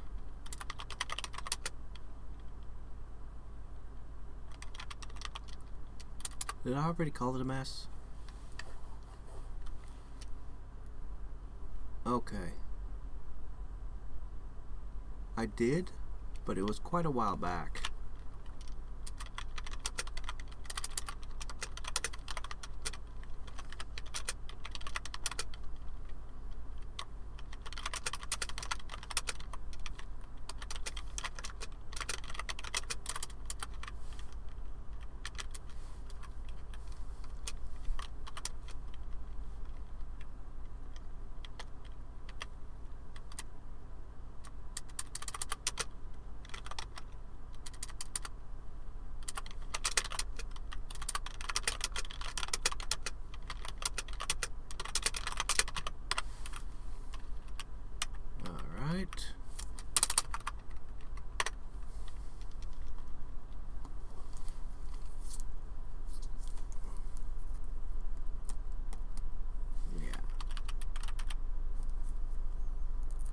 Yeah, okay, let's see.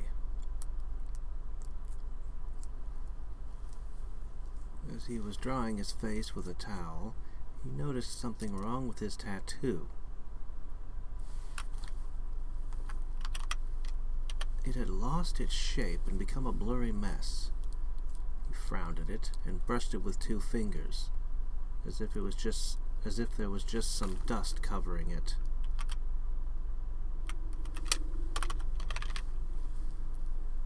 But you know, she paused thoughtfully, if you're saying that you want a handgun, she stressed the word you, to carry while at work, well, I'd be glad to buy it for you. The tattoo had been the size of 2 fists, a cartoonish fighter jet with exaggerated guns and missiles. He'd gotten it as a teen to piss off his grandfather. The old tyrant had hated all things military. Now it looked like a greasy smudge of black, red, and yellow ink on his upper arm. Silence, except for the bird song coming through the window. Leonard realized it was his turn to speak and tried to remember what the question had been. Oh, no. I'm not fishing for anything. I wouldn't know what to do with a gun even if you gave me one. You know I can't even hit a stationary target. Even. Well, it's speech.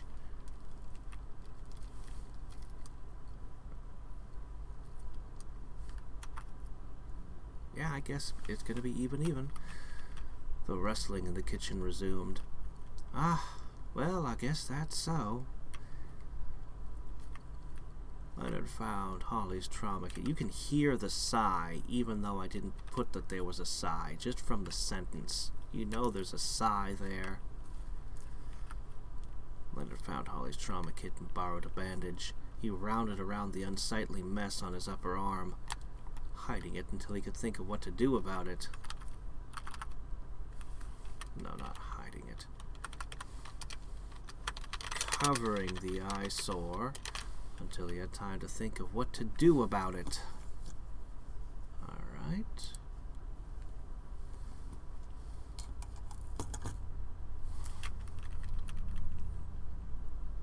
It's taking a bit of extra space.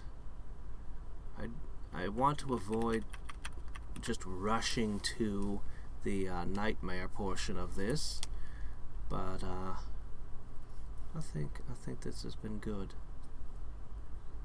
Let's keep going. So until you have time to think of what to do about it.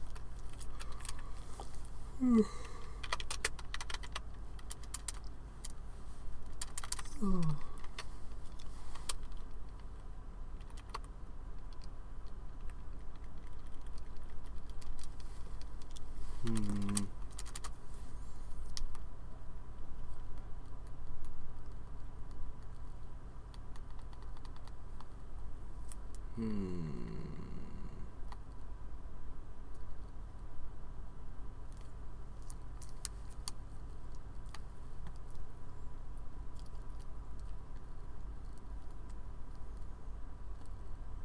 Yeah, okay.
I like the name Holly.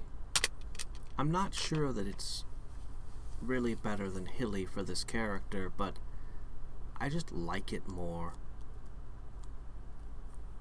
I think I'm going to leave that. I think I'm going to keep it. I think I'm going to keep Holly. I just like it more. Which might not be a good reason to choose a name for a character, but what can you do? I am but a human at the end of the day.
Leonard walked into the main room of their apartment. The computer sat in one corner. Holly's paints, brushes, and supplies were arrayed on the table in the middle of the room, and their shelves full of DVDs lined the walls. The kitchen wasn't exactly a second room. Only a counter separated it. Wasn't exactly its own room, separated it from the rest.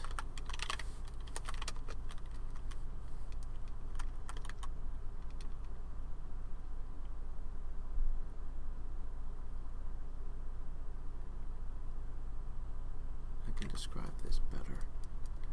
It's one big room, kitchen on one side, kind of a everything room on the other. And it's small, so it only holds a few things. They've got a computer, a table, and some shelves. It's a small apartment.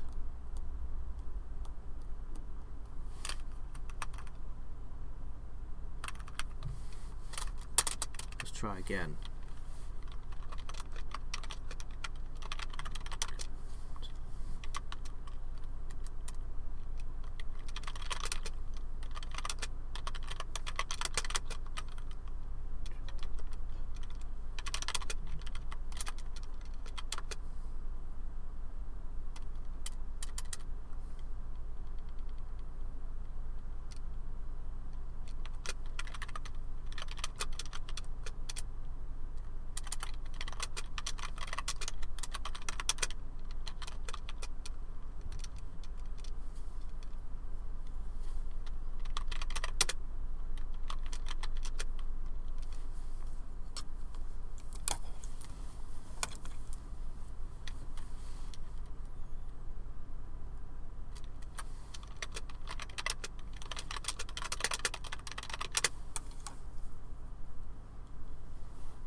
There we go.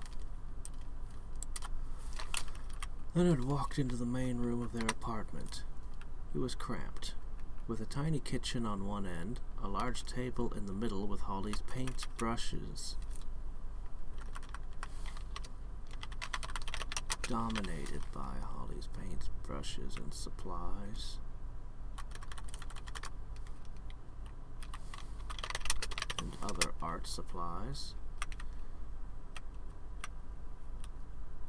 Leonard's computer with an office chair in the corner.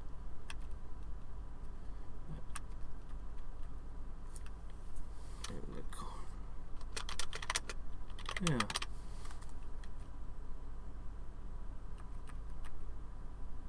Yeah.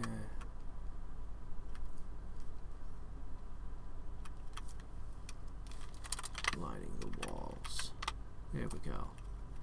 I'll put the computer on a separate desk. You can just have one table. There we go. Alright.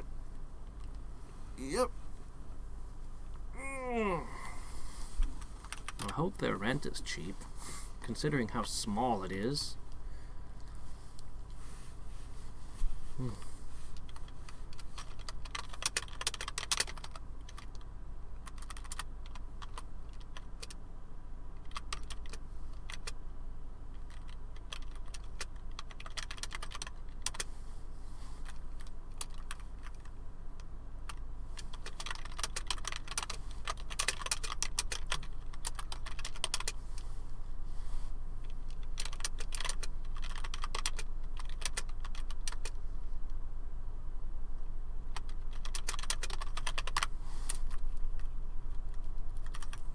It was a small place, but it was clean, and the windows let in lots of light.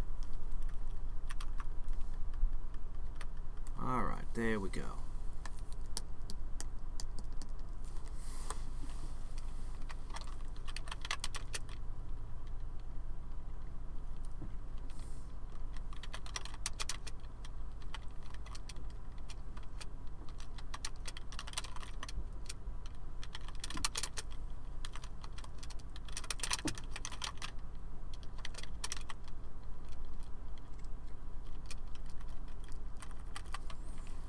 Just say Dale donut. What kind is it?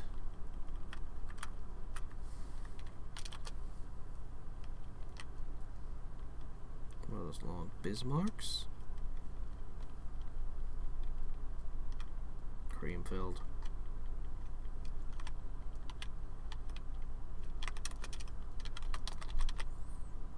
Why the hell did we decide it was okay to have donuts for breakfast?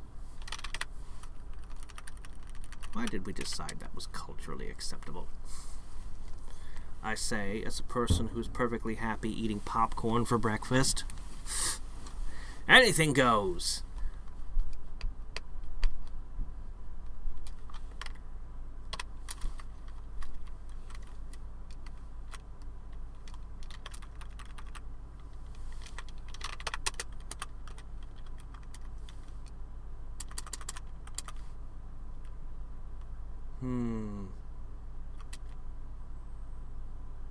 Honestly, it feels like an unnecessary detail. And this isn't the unnecessary detail-filled draft, which I'm still tinkering with. Then I took a day-old donut from a box on the counter.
Feels like butler and maid dialogue, like I'm literally just telling the audience something rather than a natural conversation. can hint at it, but I shouldn't just...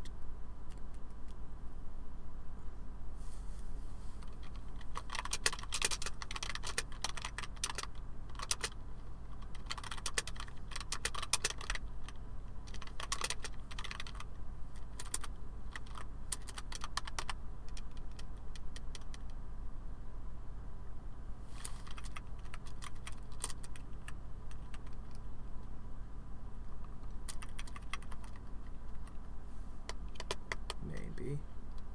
Oh, we all know it's 42.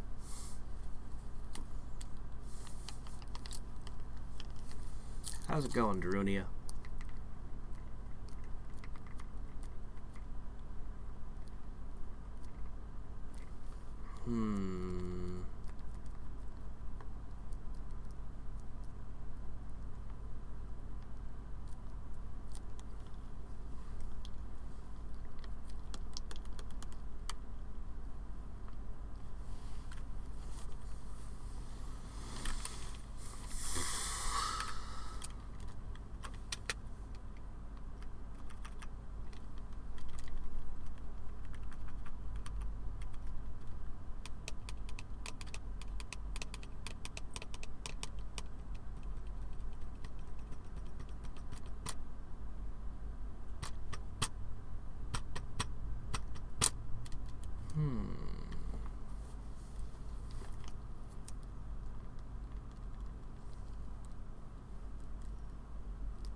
What, you don't like me just saying Swiss for Swiss cheese? Well, too bad.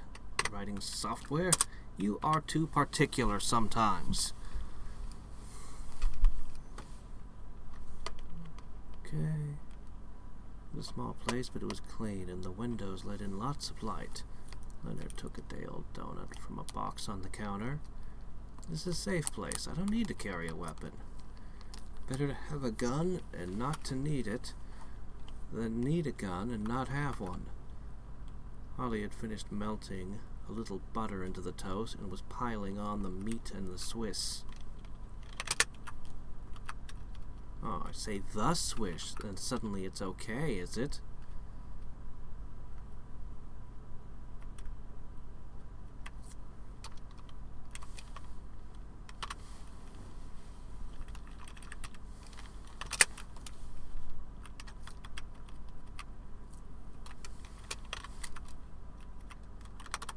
There we go. And suddenly it decided Swiss is misspelled again. What the hell, software? Make up your mind. Anyway, there we go.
Quizzical. Now there's a word I've probably never used, actually. 2 Z's. Huh, who'd have guessed? Holly gave him a quizzical look.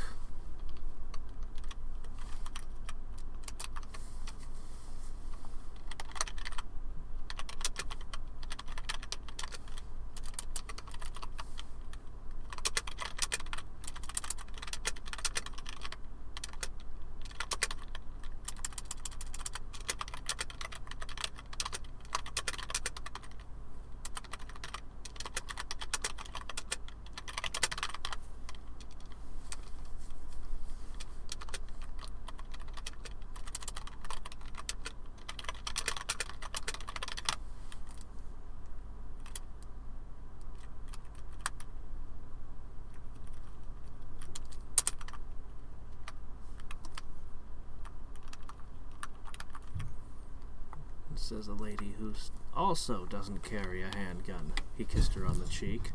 I don't work at a truck stop, she protested. Leonard took a step, then stopped as he felt a tug on his arm. What's this? She asked. Leonard turned and saw her staring at the bandage on his arm.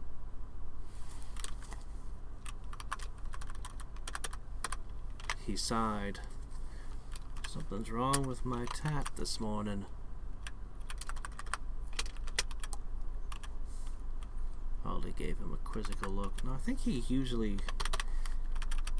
Yeah, she would just call it a tat. Aldi gave him a quizzical look. He shrugged. I have no idea what happened, but it looks like shit right now. I'll figure it out later.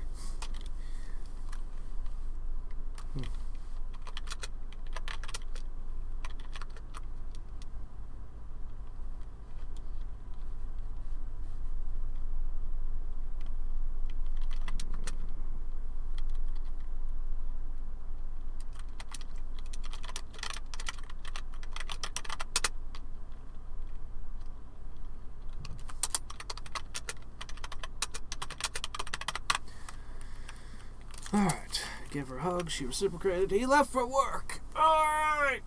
Oh, man. Oh, I'm gonna cheat. I'm supposed to be writing the entire draft from scratch each time, and I really, really should write out the work scene and put a whole bunch of dialogue in it, you know, do things properly, but instead I'm gonna cheat. I'm going to go open up the first rough draft, because as I mentioned last time, I'm pretty happy with this. I'll probably tinker with it some, but to me, this pretty much does it here.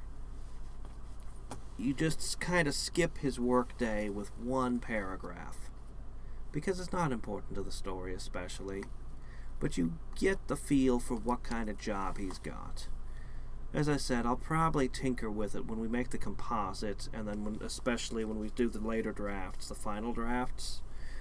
But this will be good enough for now. I really don't see myself putting dialogue in it.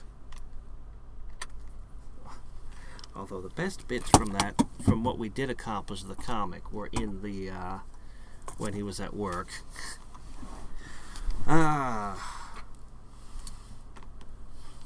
Okay, let's see. So, skipped past his workday. I kind of liked in the second draft the way he didn't actually make it home. That he's in the car and he's exhausted and he just passes out in the car. And of course wakes up in the hospital at the end. I like that. So, I think we're going to stick with that. That he doesn't actually make it home. So from here we can pretty much transition into our Manticore segment, the meat and potatoes of this chapter. Now during that entire sequence, in the first draft he didn't get to say one word. In the second draft no one gets to say a word. But in this draft I think he's going to be talking to himself the whole time, or at least thinking to himself the whole time.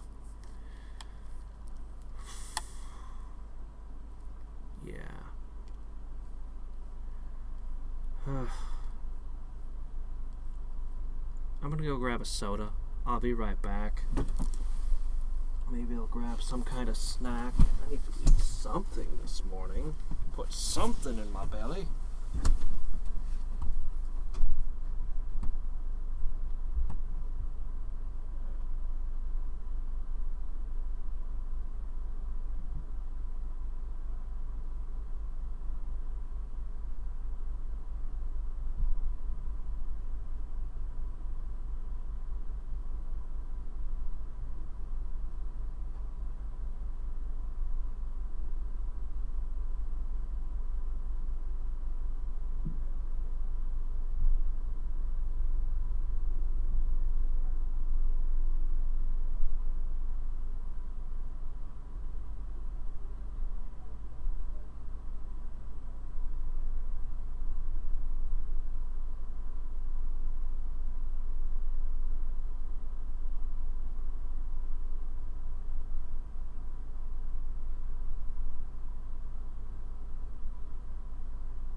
I don't like warm soda, so I put the soda in the freezer.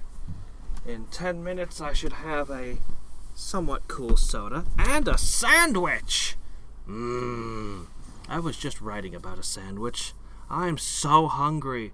Hello there, Bob Jones. Stick with it, narrating himself. That's what we'll do. Man.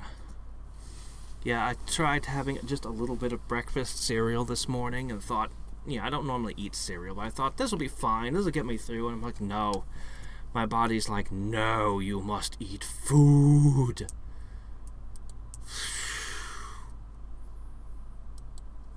Doggone it, body. You're not the boss of me. I'm the boss of me. But I'll let you have food this once. I suppose.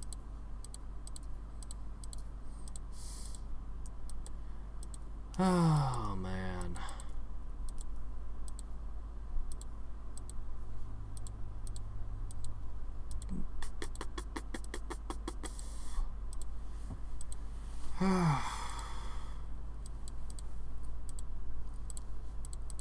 Yeah, we'll do a bunch of narration, his thoughts. I think I'll keep him locked into not being able to actually speak during this chapter. I mean, you know that the manticores are capable of human speech because you see the one do it, but yeah, he's, not yet for him. Not yet for him. Man, I don't think I read I didn't really have a whole lot. Yeah. Let's go over what we got real quick.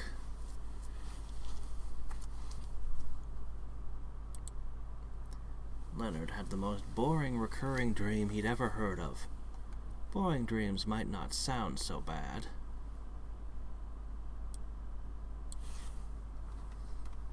Boring might not sound so bad, and may be a regular.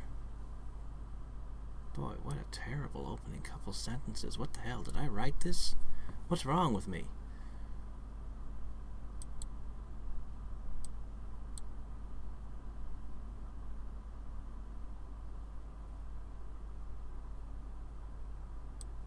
I'll just kill this entire sentence. Burn it with fire. Or it might not sound so bad. But this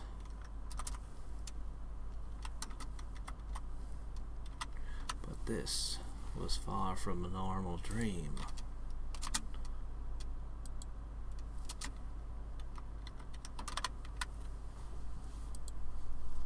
would spend the night floating lifelessly in a jar of greenish goo.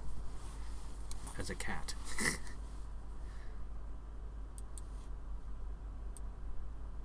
Let's change that around.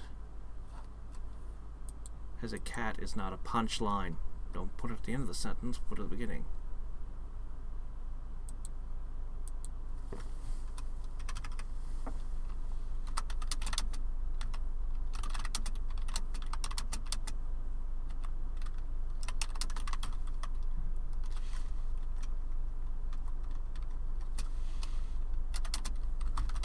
And would spend the night floating lifelessly in a jar of greenish goo. There we go. In the dream, he was a winged cat and would spend the night and would spend each night, because it's a recurring dream, floating lifelessly in a jar of greenish goo. All around him were more jars, each with its own pickling cat.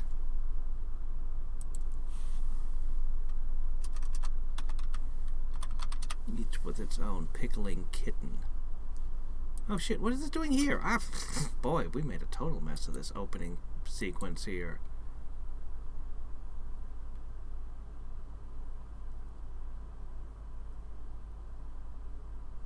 Okay, fine. You know what? Fine. Whoa, what? No, go away. You would spend each...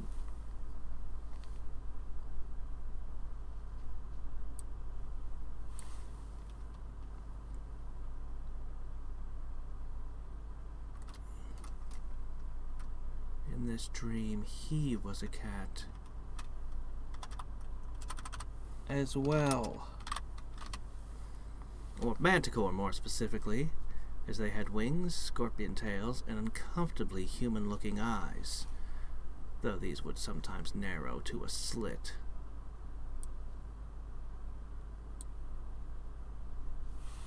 Vertical slit.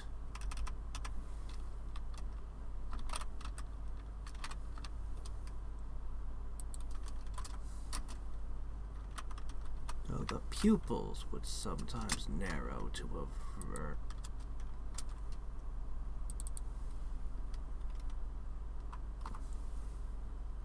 Ah. Yeah. That's actually been one for years with me. I still spell vertical with C-L-E for no reason at all. It's C-A-L, and for years I've been corrected on that one by my various spell checkers. Brown, gold, silver, blue, orange.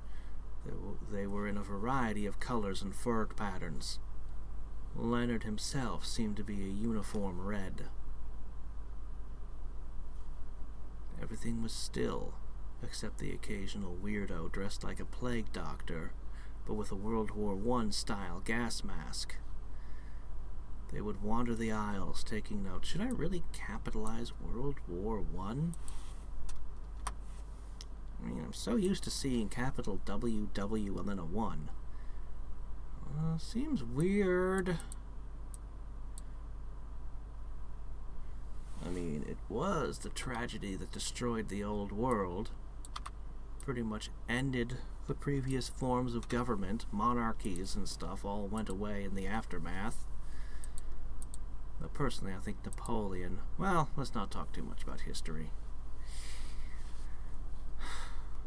Hour after hour, without so much as a clock to look at.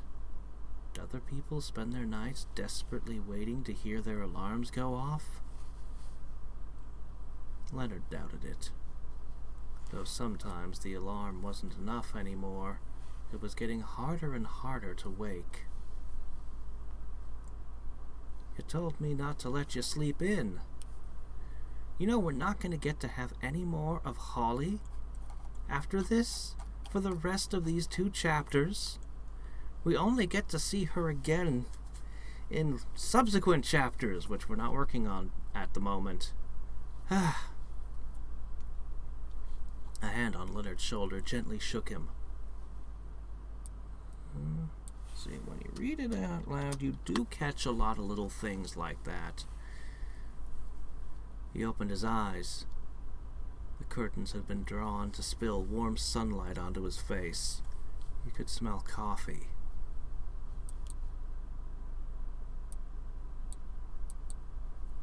He could smell coffee. I don't know what to add to that. How to rewrite that. Gently wafted through the air. No, it's just he smells coffee. Okay. Either you know what that smells like or you don't. His eyes focused. A blur soon resolved into his wife's freckled face.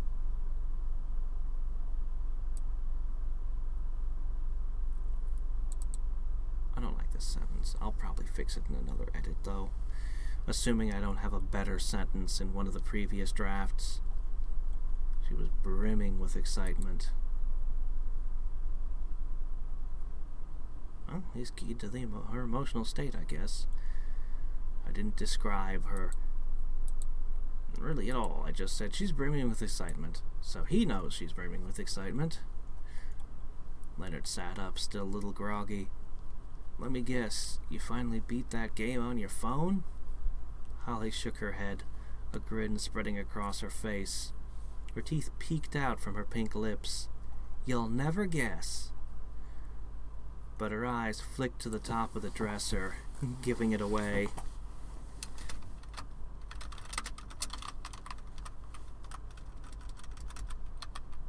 Waya was kind of a cool word, but not a real word. We're using real words today, mostly.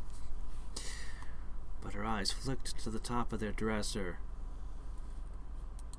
No.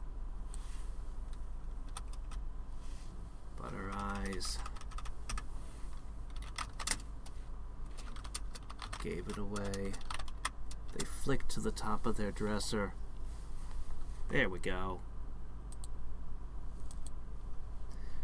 Leonard glanced over to it. Several dozen bullets sat on a bit of red velvet. They were sorted by size, each with a different design she'd hand-painted. One of your designs sold well? Holly nodded enthusiastically. I sold the whole lot. She passed Leonard a cut of hot coffee. Boy, I didn't realize that coffee was a solid that we could cut. I mean, the way some people drink it, maybe it is. She passed Leonard a cup of hot coffee. He took a long sip. Heavily sweetened, the way he liked it. Ah! Yes, could I get, Pepjack? And there's a soda in the freezer. Okay. Oh, we're gonna get a sandwich. A BLT. She took a rifle round with the phrase, "You are already dead," painted on with a picture of an anime character's face. That design had been his own suggestion. Someone ordered all 100 of them. She rolled the long bullet between two fingers, then tossed it in the air and caught it. Well, all 97 that I had left. Leonard scratched at his stubble. Why would someone want more than one? What would they do with them all? Holly shrugged. Maybe a guy owns a gun shop. Or maybe he just wants to fire 'em. Leonard shook his head. Gun people were weird. Leonard stood up and took his work shirt from where she'd hung it. So what are you going to do with the money? Invest it?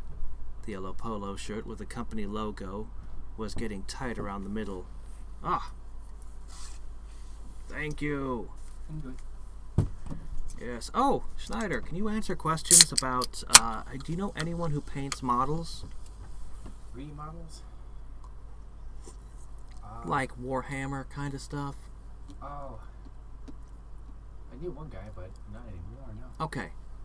Questions. So she paints bullets.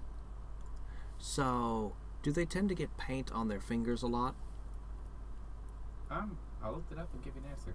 Oh, okay. Yeah, I know a guy. I just need to call him and ask. I would imagine yes. Yeah, I should ask, about drawing and different questions. I'll call a guy I know later, and I'll get all the details. There's also the YouTube tutorials. They'll have a lot of techniques for holding stuff to. Yeah, but those are going to be people who are going to be really good at it. Yeah, well, she's new at it. She's definitely got paint on her fingers. Well, she's not new at it exactly, but also, I'm not looking for the Gordon Ramsay of miniature painting. Well, I also mean that it depends on how much she cares about it. Because if she doesn't care about getting paint on her fingers, then she's going to take no precautions. That's really going to be a big part of it. Does she like being covered in paint? If she does, she'll be up to her elbows in it. I think that the character of her artist will matter more than her technique. Thank you. Bacon, lettuce, tomato, and pepper jack on toast. I think it's time for a few minute break. Then we'll continue.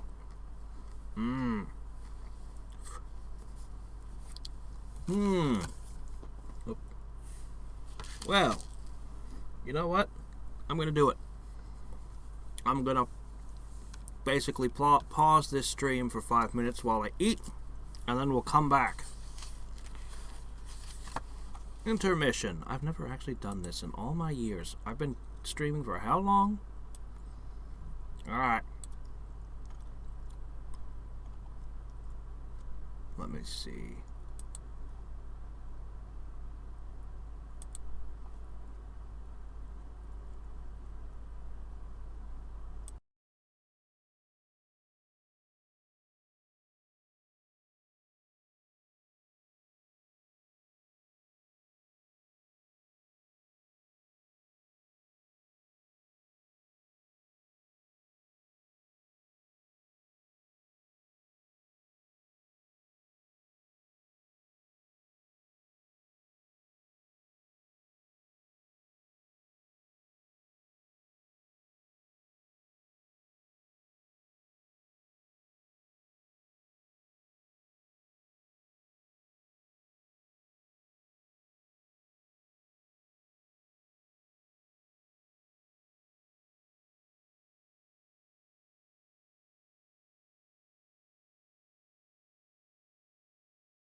Hey, you! Did you know the Cyanide and Happiness adventure game Freakpocalypse is coming to Steam and Switch this summer? This isn't your usual YouTuber tiny mobile game either. This is a big, real-ass adventure game set in the Cyanide and Happiness universe. If you want to know more about the game, there's some links down in the description. You can also find a link down below to add Freakpocalypse to your Steam wishlist so you can get updated on release, sales, and more. So check it out. Once again, links are down in the description. I'll see you there, freaks.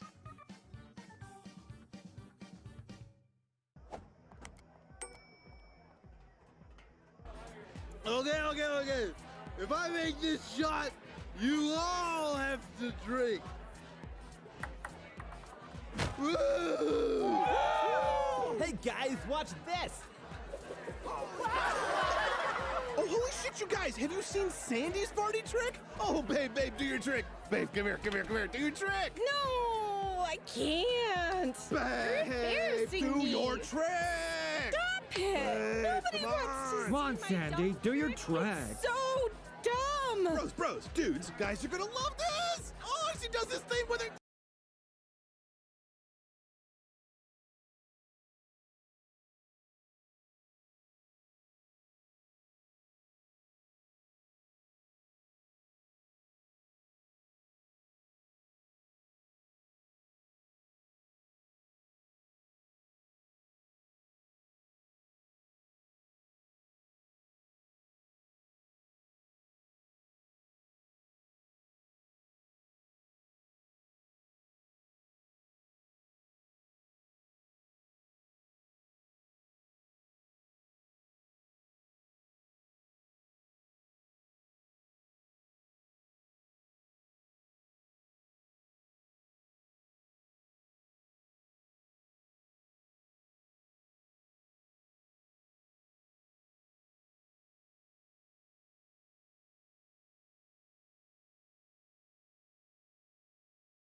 Alright, so. Yes, how about that desktop audio still being on? I forgot. I've had the music. I've been working in silence. No, wait, that's not right. Hold on. I'm figuring this. Hold on. It's this one. Ah, yes, very good. Oh, and we probably need to, yeah, probably just a bit zoom. There we go. That should be legible, right? I hope. Most importantly, let's see. There we go. All right. Yeah, I just watched some Cyanide and Happiness, 2 episodes while I ate. And I fill myself with caffeine. Alright, so we were going back over this, making all kinds of changes as we went. And soon, we will be getting into the nightmare portion of our nightmare story. About nightmares. Actually, I'm mildly curious. I didn't actually shut the poll off. I didn't delete it.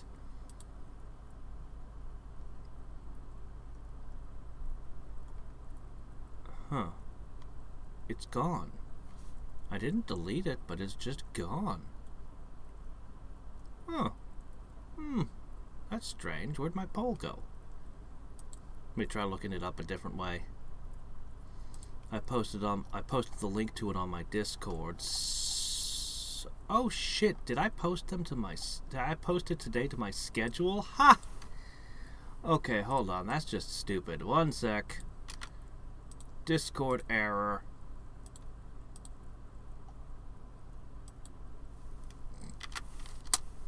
Yeah, there's Nico asking, what the hell is that doing there? Okay, so...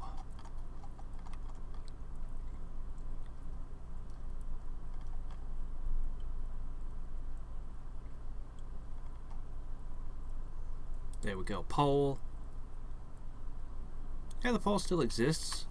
And Might Nightmares of Another World has gotten even more votes. Huh. Well, okay then. It's won quite strongly. Cool. Commercials to fill the void. Alright. So...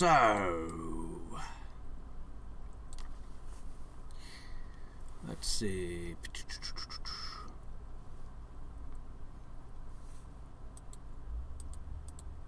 Oh, someone want more than... Okay, here's where we left off.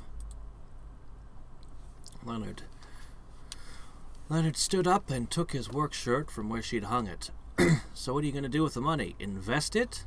The yellow polo shirt with the company logo was getting tight around his middle, but it was still warm from the dryer, so it felt good. Now's a good time to get into crypto. If by invest you mean buy a new microwave.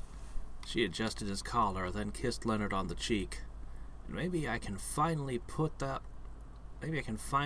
up that Winchester I've had my eye on. Tried a lever action at the range once. It was a pure joy to shoot. Leonard pulled on his pants and went to the bathroom for a quick shave. I'm going to add the word sink. I pity the burglar who tries to break in here. Holly had moved into the kitchen. Don't be silly. No one uses a long gun to scare off a burglar. I should make sure that they never refer to shotguns as long guns. I'm not 100% positive on that bit of terminology. You know what? I'm just gonna hedge my bet and type in rifle. No one uses a rifle to scare off a burglar. As Leonard shaved, he stared at his face in the mirror, and something about his eyes bothered him. But he couldn't place what. Well, why don't you buy something more practical then? Maybe a revolver. He considers this to be a safe place, so... He doesn't think that he needs to carry a gun, but that's mostly because he doesn't like guns himself. He's trying to talk her into a smaller gun. Actually, yes, it is consistent. Yeah, actually, he is being consistent. Why don't you buy a smaller gun? I don't need to carry a gun, yeah. He's not really into the guns.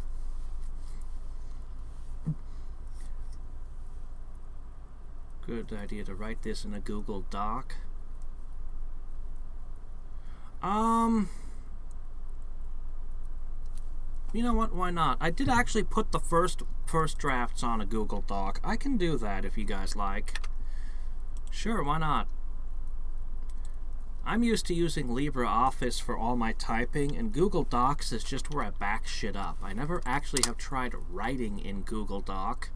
I assume it has all the basic functions I need. If it doesn't, I'll just go back. Let's see. Alright, hold on.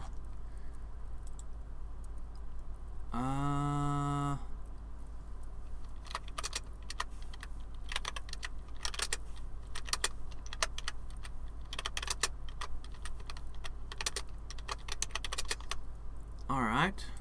Sure, why not? Okay.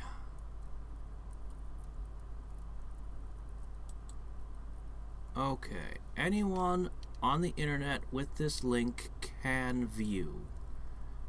Alright. Now from there, I pop it in.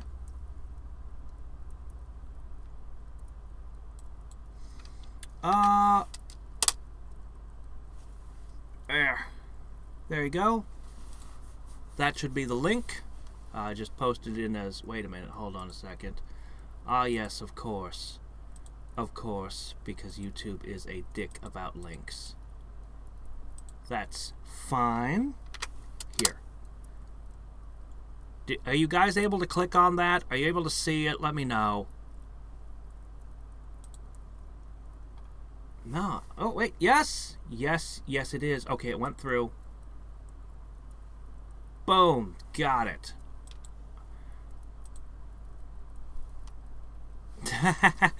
I shouldn't be reading chat, but I have to leave it open or it doesn't show up on the actual stream, and OBS won't pick it up unless it's open. And I'm foolishly... I was doing really good the day before at not looking at it. No, it's fine. It's fine. So that should be a link. Should be able to follow along if you like. I'll see how it works. Hello, Anonymous Penguin. Where was I? Oh, God. Did you space it? Hold on. I need to find the spacing. Alright, hold on. Several things. What do I intend to do?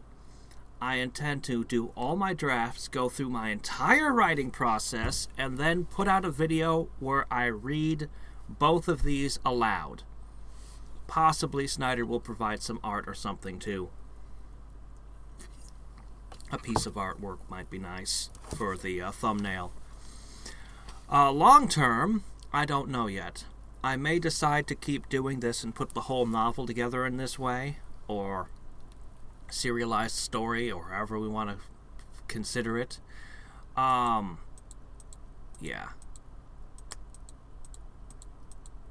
Okay, so I'm switching over to this. So as I said, I don't normally use Google Docs, so I may have to figure this shit out.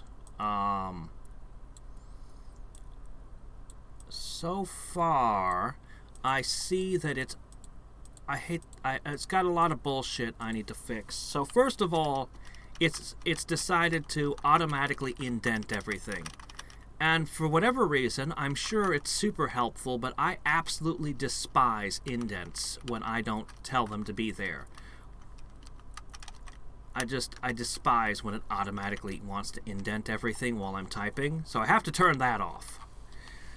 But then also, it actually distracts me. Every time it does something helpful, it actually draws my attention to the fact that the software is doing things. But also the fact that it's put a space, it's double spacing every time you push enter. And that's also a thing I have to correct. Like, no, don't do that. I don't like that. Also, you switched it to Arial. I don't really care so much about the font. You'd think I'd be particular, so I have to find your settings and fix your settings, Google Docs, and then we'll be good. Does anybody use Google Docs?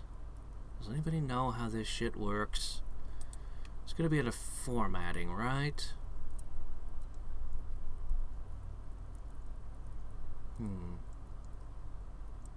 Paragraph styles, align and indent. Line spacing, single, no. Wait, this is supposed to be single?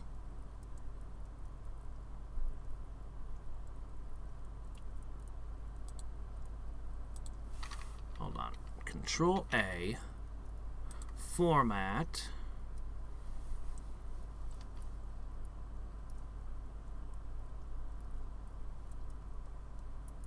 Add space. No, don't add space. Remove that.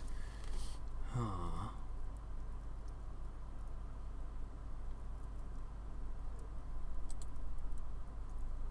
What did that do?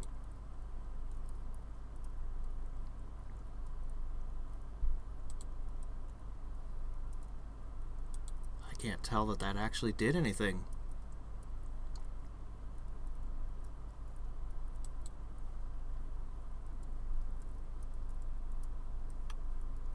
Yeah, I literally just control pasted the document and it went and did things to it.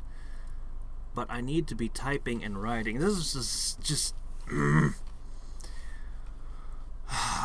later on I'm going to have to mess with the text, the settings on this. I'll just have to look up a guide and follow it and figure out how to get everything.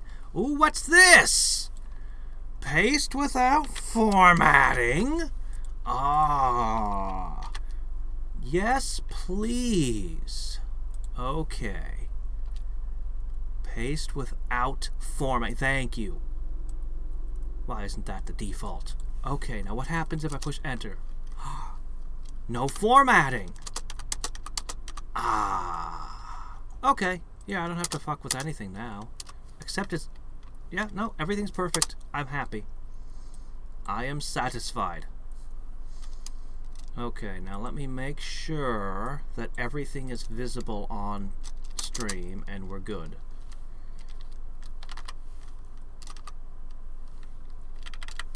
Okay, you can see all the way to the bottom. Now, what if I'm typing? Yep, you can see all the way to the top. Okay, we're good. All right.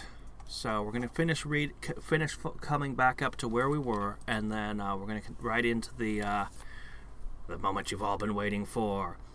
Him actually being a manticore and running around.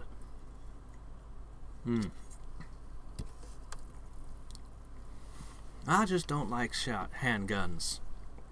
The refrigerator door shut. I could never hit nothing with one, and they ain't no fun to shoot. I feel like this moment her accent becomes too pronounced.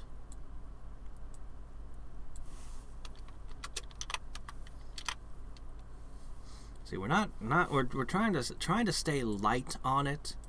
I'm not writing thang and all the other southern twangs and everything. No. They ain't no fun to shoot seems fine. I can never hit a thing with one, and they ain't no fun to shoot. Steel gray. They looked off somehow.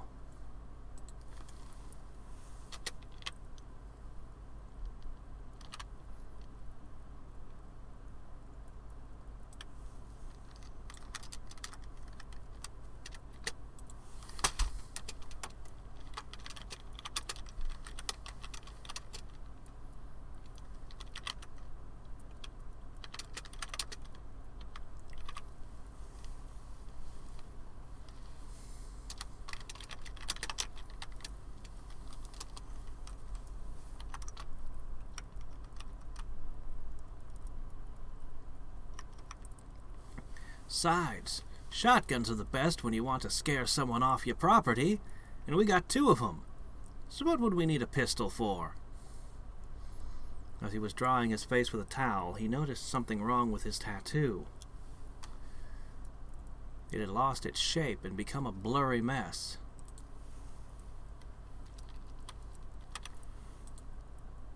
See, now I've got different software that's telling me different things. It's instead of, well, this is a contraction. It had lost it is shape. Actually, yeah, that's correct. I'm not used to seeing it's without the apostrophe. But I've been teaching the other one all kinds of words. Does this one know what a manticore is? Actually, it does. Already.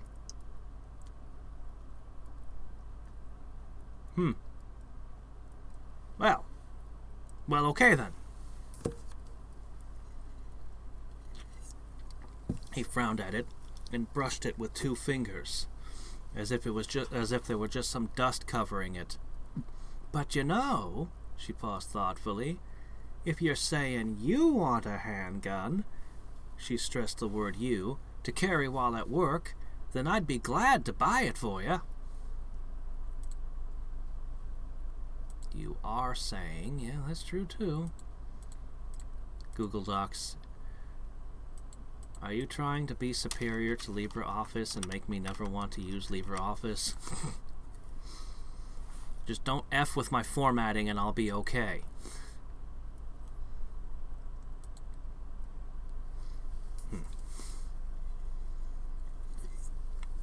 We can get along. The tattoo had been the size of 2 fists, a cartoonish fighter jet with exaggerated guns and missiles. He'd gotten it to piss off his grandfather. Piss off his grandfather. The old tyrant had hated all things military. Now it looked like a greasy smudge of black, red, and yellow ink on his upper arm. Silence, except for birdsong coming from the window. Leonard realized it was his turn to speak and tried to remember what the question had been. Oh no, I'm not fishing for anything. I wouldn't know what to do with a gun even if you gave one to me. You know I can't hit even a stationary target. Tempted to have him say with those things. Just another distance, calling them things instead of guns. Further stressing that he just doesn't like them.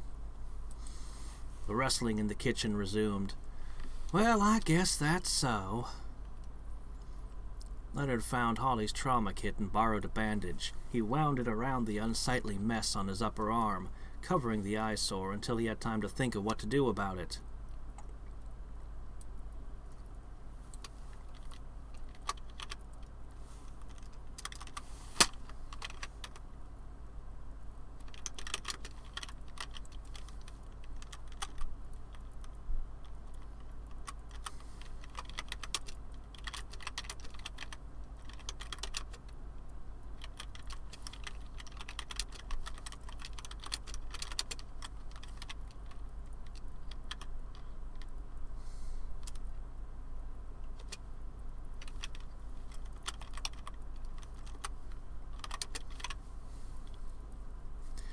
When he was satisfied the bandage wouldn't come loose easily, he walked into the main room of the apartment. It was cramped, with a tiny kitchen on one end, a large table in the middle dominated by Holly's paints, brushes and other art supplies, Leonard's computer in the corner of the table, and some shelves full of DVDs lining the walls. It was a small place, but it was clean, and the windows let in lots of light. Leonard took a day-old donut from a box on the counter. This place is safe. I don't need to carry a weapon. Better to have a gun and not to need it, than to need a gun and not to have it. Holly had finished melting a little butter into the toast, and was piling on meats and Swiss. She stuffed it into a brown paper bag with the rest of his packed lunch.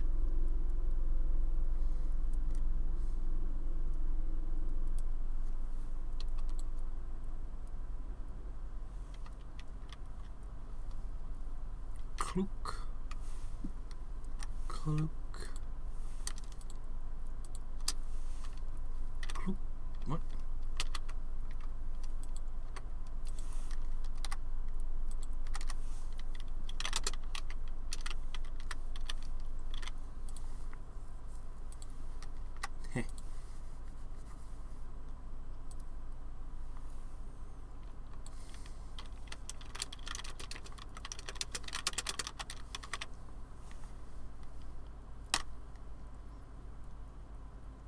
Says the lady, who also doesn't carry a handgun. He gave her a peck on the lips. She stuffed the sandwich into a brown paper bag with the rest of his packed lunch. "I don't work at a truck stop," she protested. Leonard took a step, then stopped as he felt a tug on his arm. "What's this? What's this now?" Leonard turned and saw her staring at the bandage on his arm. He sighed. He let out a sigh. "Something's wrong with my tattoo this morning." Holly gave him a quizzical look. He shrugged. "I have no idea what happened, but it looks like shit right now. I'll figure it out later."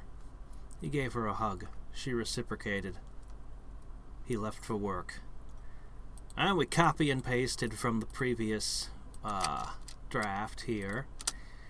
The day passed as any other, counting the cigarettes as corporate demanded an inventory of all the things at the start of every shift, minding the register, stocking the shelves, cursing Jackie for not showing up for work and leaving him to manage the place alone, cleaning the aisles, sweeping up trash around the place, and trying to somehow eat his lunch while waiting on customers. He was sure that this was a violation of some sort of federal law, but he was the only one on shift, so what was he supposed to do? Tell them they can't pay for gas until he finished with his hot dog?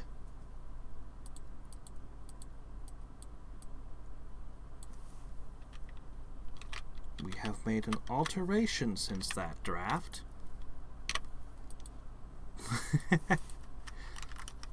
In the previous draft, the first draft, I guess he just ate a hot dog off their grill. Oh, man.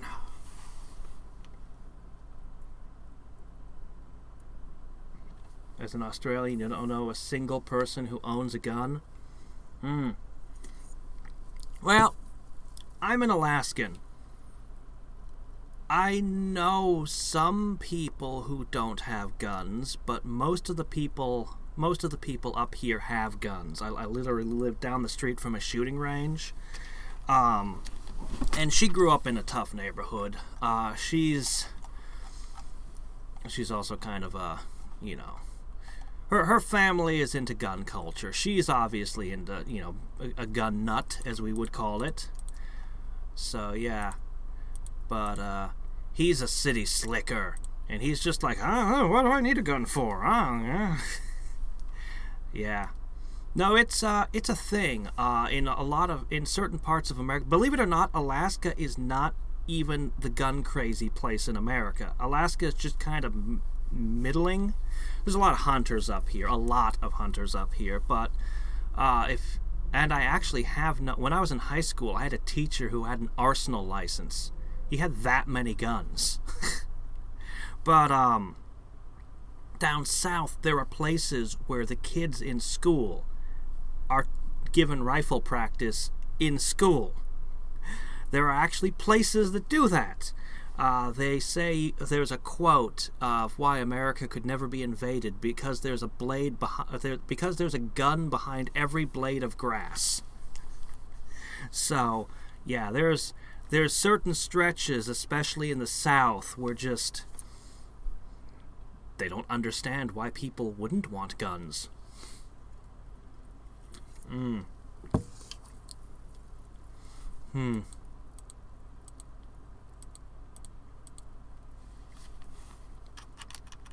There's also different groups. Particularly, I've heard Native Americans say, we let them disarm us once, never again.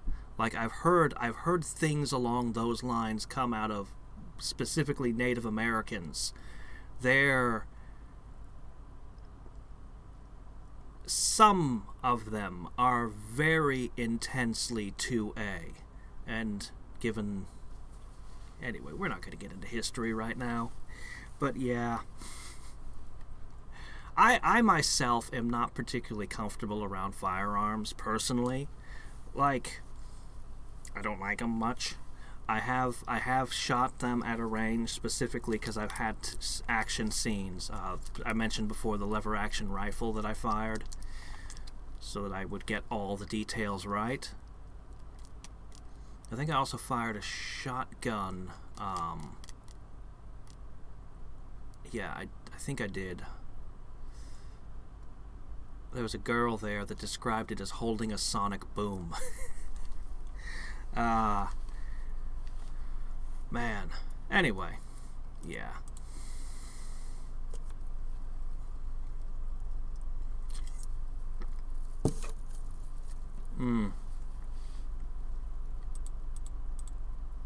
Alright, let's see.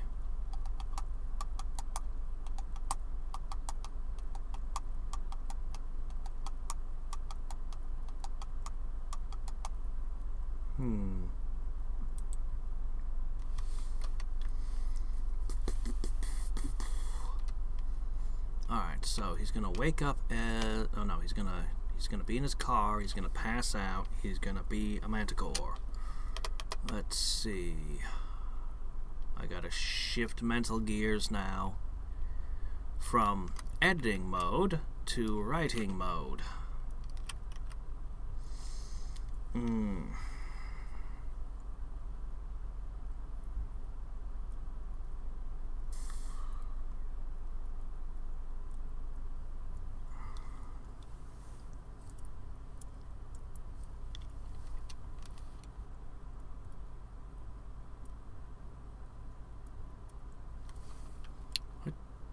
Don't remember. Let me pull you up.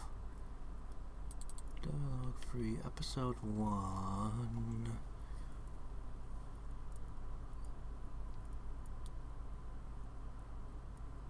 Ah, the assistant manager came. Right.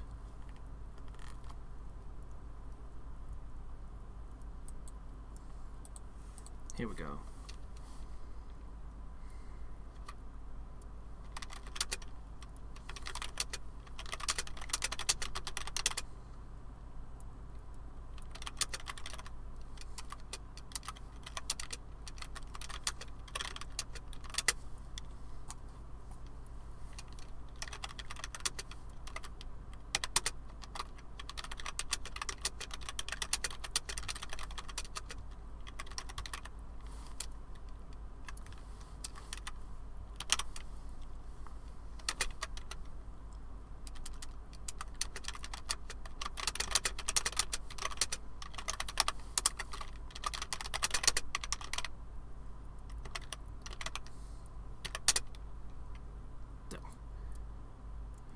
Don't automatically correct my words for me.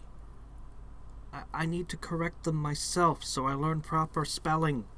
Don't be too helpful, Google. Please.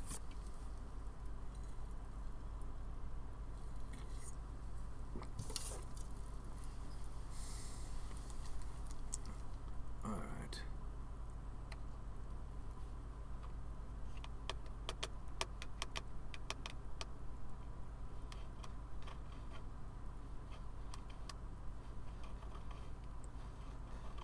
But it was clean. He kept it clean. Did I write clean over and over again?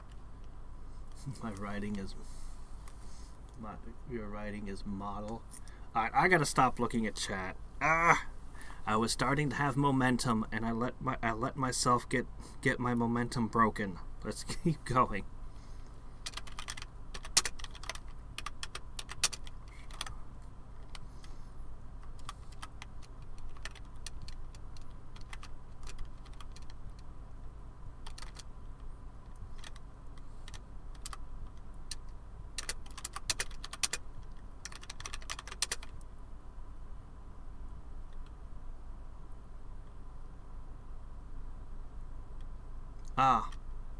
instead of... Okay, yeah, throw suggestions. By all means, at the end of the stream, I will go through all of chat, like I did the other day when Anti-Centrist had all of those suggestions.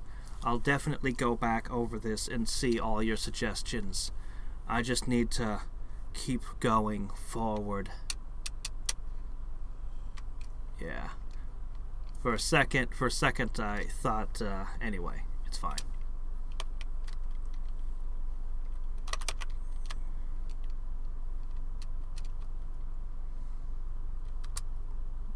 No.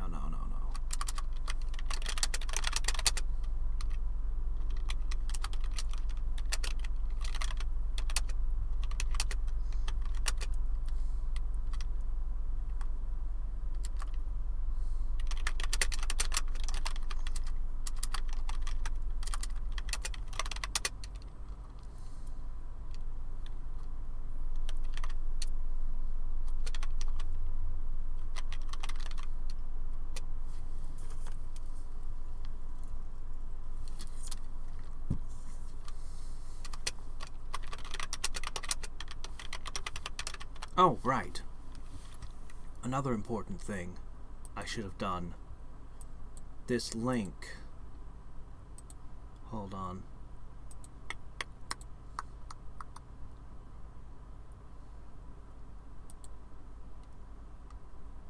Anyone on the internet with this link can view. That is correct. I'll probably allow comments on one of the drafts later.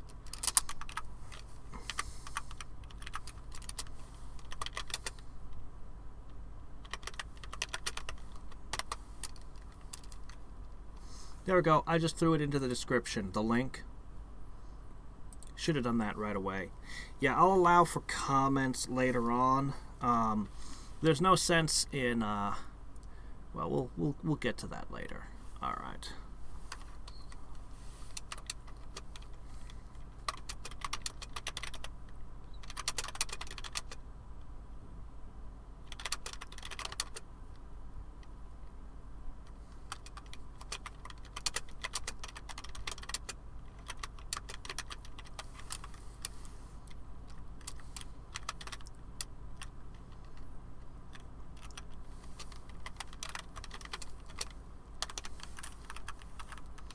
Glimpses o' the dream whene'er he closed his eyes. Let's see.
Ellie didn't show up for work, and with no one there to relieve him, Leonard was forced to continue working well past the end of his shift.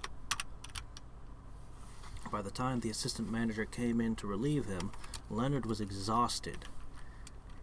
He was starting to see glimpses of the dream whenever he closed his eyes.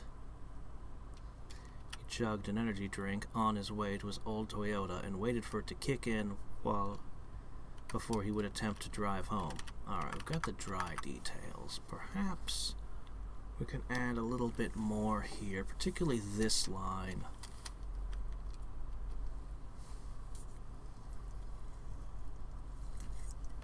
At this point, there should be shattering glass and people screaming down below the, where he is, right? Probably.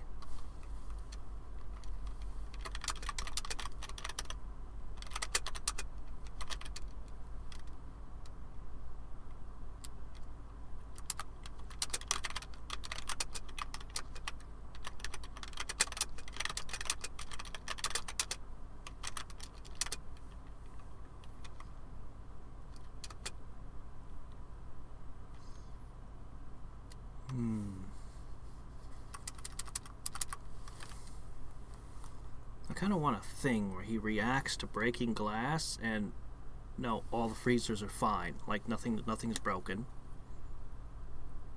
and just ugh. And then he hears it again, and what?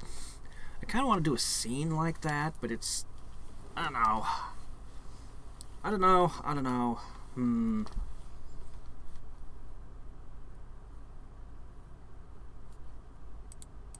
I think we'll leave this to be as brief as possible. Just getting from point A to point B here.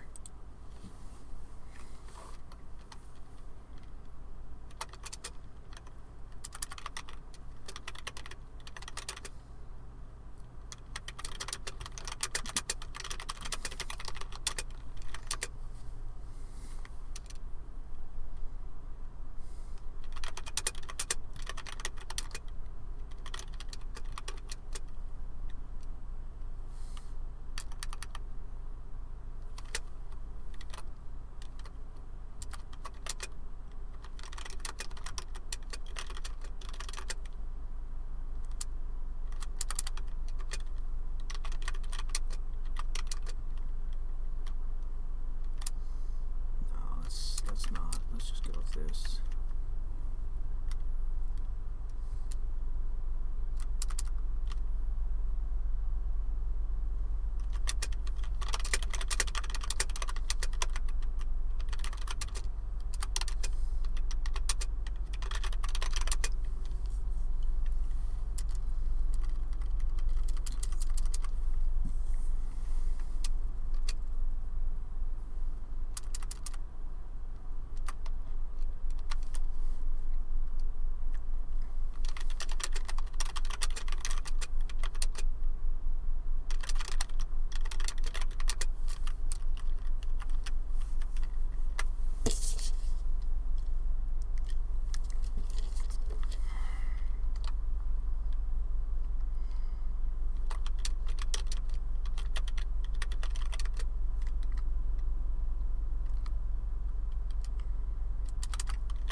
Yeah, he's just gonna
below.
Let me see.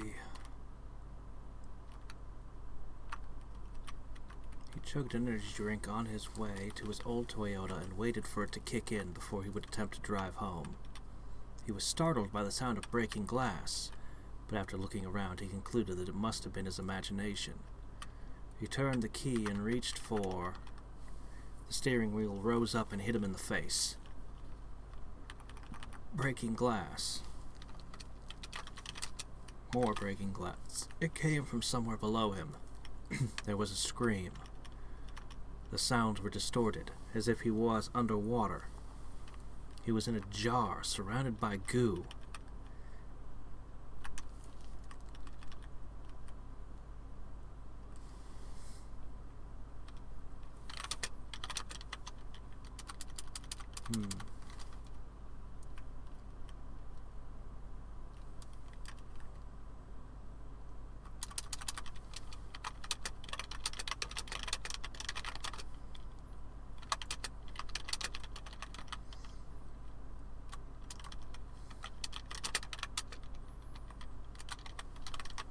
No, this was the dream. He was suspended in fluid. He opened his mouth to speak, but his lungs were full of the stuff. Didn't he just shift into reverse? No, didn't I just shift into reverse? Shit, I need to wake up. Leonard struggled. He had never been able to move in the dream before. I need to wake up right now. All of the manticores were stirring. Some were beating on the glass with their paws. Others were looking around in confusion. Most were just flailing wildly. One of the men with the gas masks leapt from one jar to the next, cranking something on each of them. As he did so, the tanks rose, the fluid spilling from the base and oozing down to the floor below. I need to hit the brake. Leonard tried to move his leg, to slam on a brake that he couldn't see or feel. He couldn't tell if it did anything.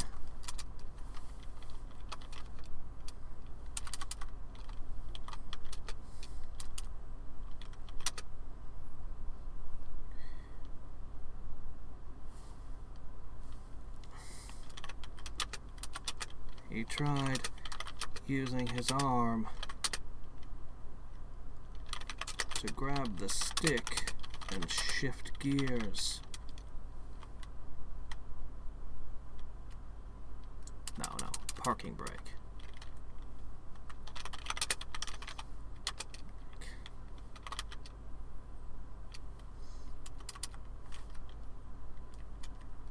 Try to use the arm to engage the parking brake. Oh, yeah, wrong brake. You couldn't see that either.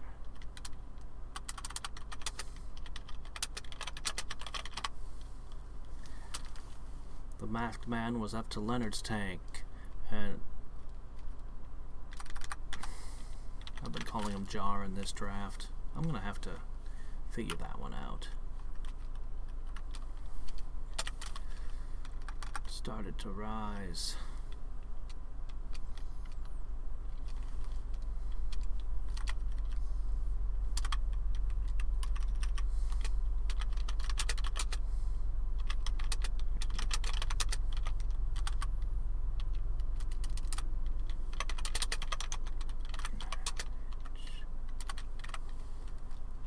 Before it was more than a half-inch up, the man screamed, and drops of blood splattered across the outside of the jar. The man dropped and continued screaming as he fell to the floor below. In shock, Leonard really looked at the scene playing out before him.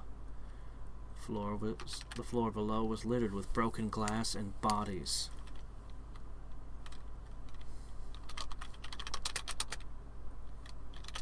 Bodies of the masked men and of manticores.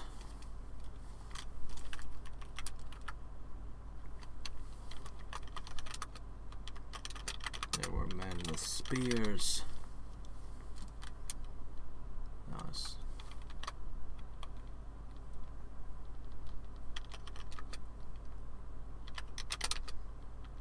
There was a man holding, let's see, actually,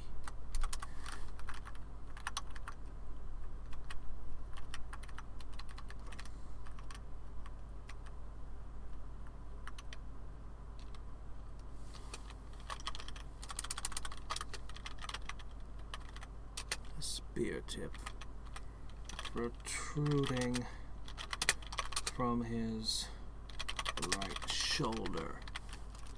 The man dropped, taking the spear down with him, and continued screaming as he fell to the flow? to the floor below. Okay.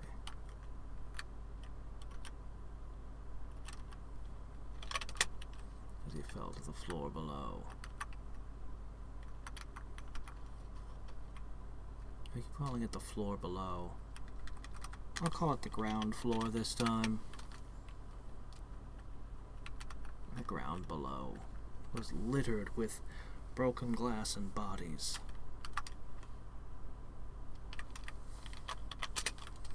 The bodies of masked men and of manticores.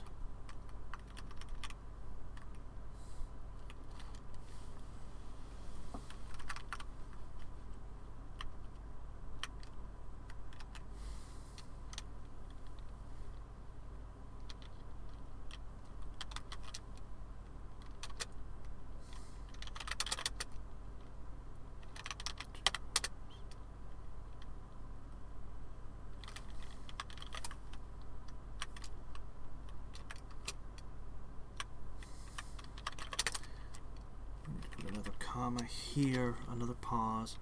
Ground below was littered with fluid from the jars, with broken glass, and with bodies. The bodies of men and of manticores.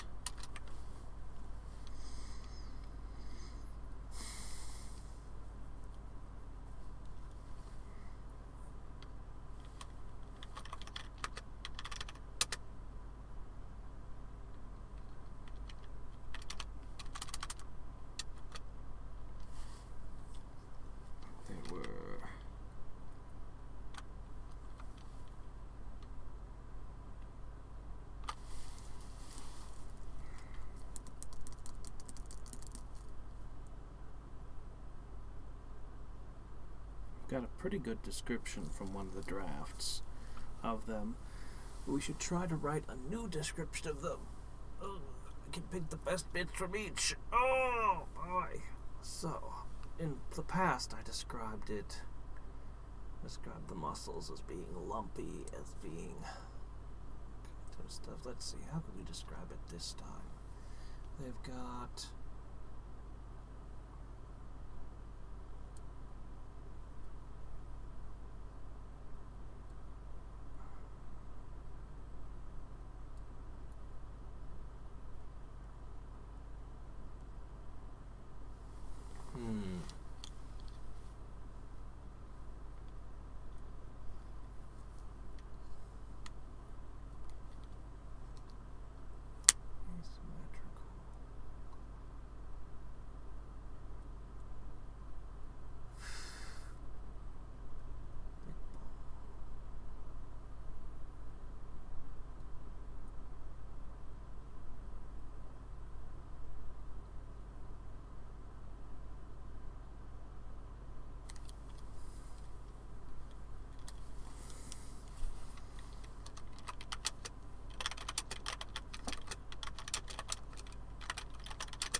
the monster men.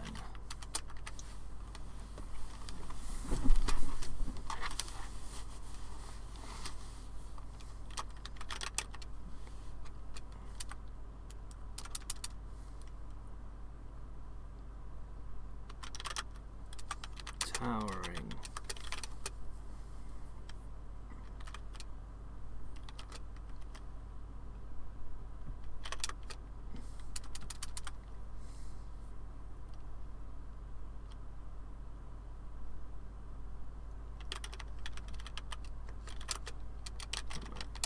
Towering over the ones wearing the masks.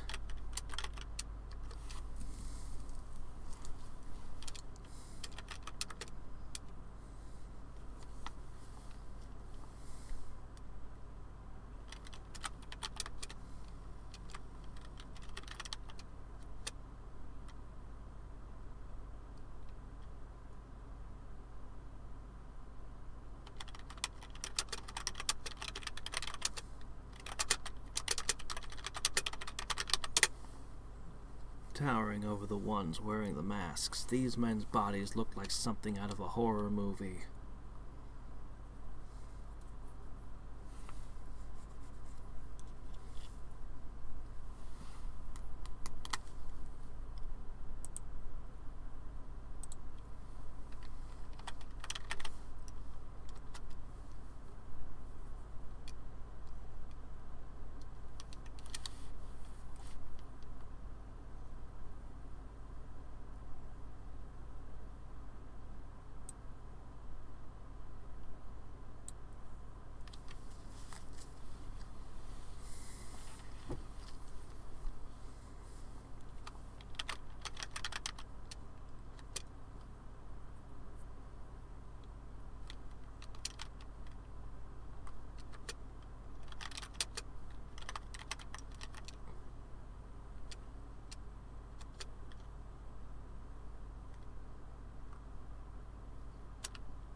they've got thickened skin. Their veins aren't visible.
I want to express that there's lumps that without using the word lump, but it connects anyway.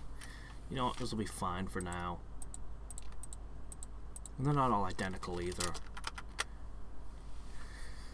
Oh, let's see. We'll go with this. Heavy cords of muscle twisted around their bodies and up their arms.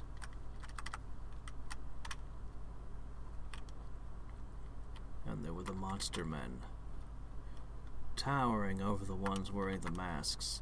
These men's bodies looked like something out of a horror movie. Heavy cords of muscle twisted around their bodies and up their arms.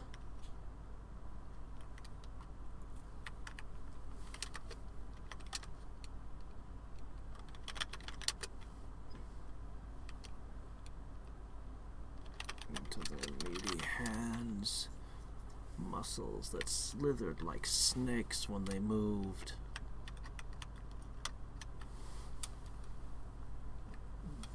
Like huge snakes when they moved. Oops, did I just get that backwards?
one closest to Leonard was staring down at his work, the man he just killed, and grinning.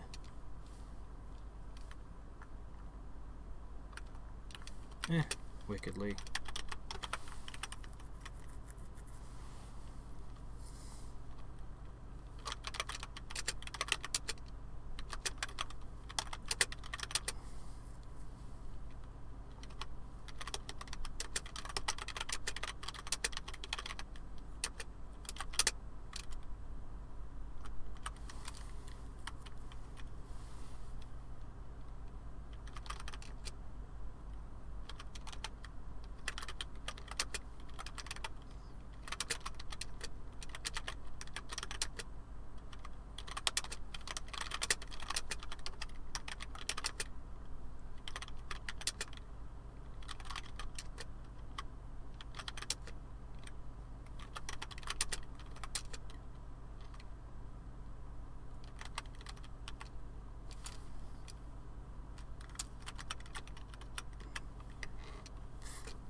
Even process what he just saw.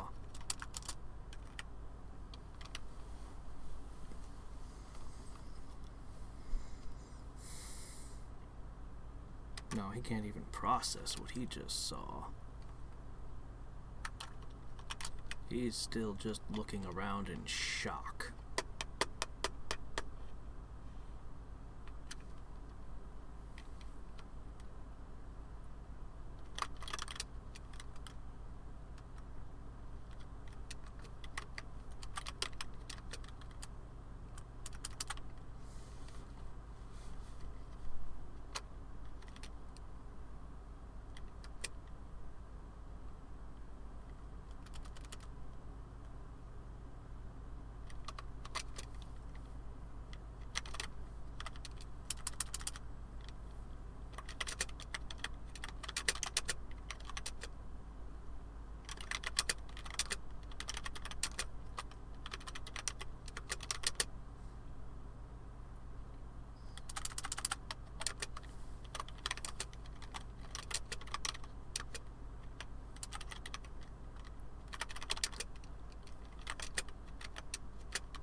slowly.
Fear chased away shock, and Leonard's mind started working again.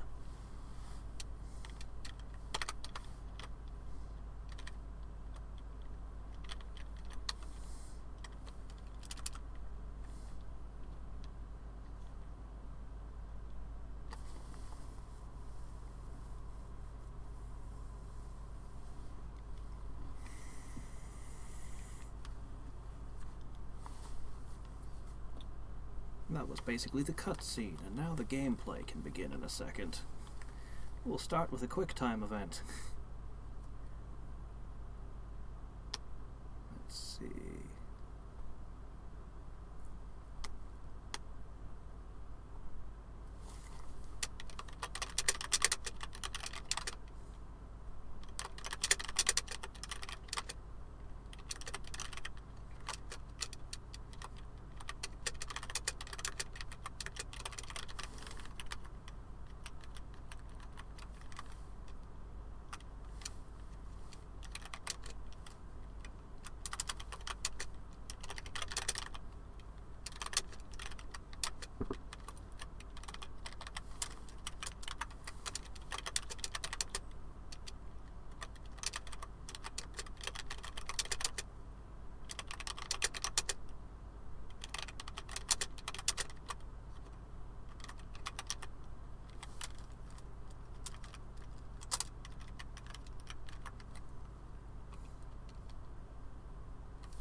Oh, good. For once, something is not complaining that the word leapt doesn't exist. Software almost always tells me that's not a word. Are you sure you didn't mean leaped?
your stuff?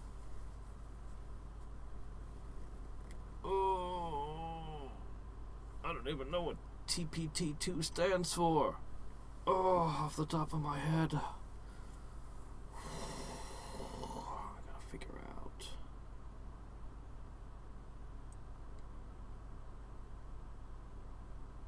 This is the kind of situation where you really don't think a lot. Like your internal monologue kind of would shut down in a situation like this. It's so extreme.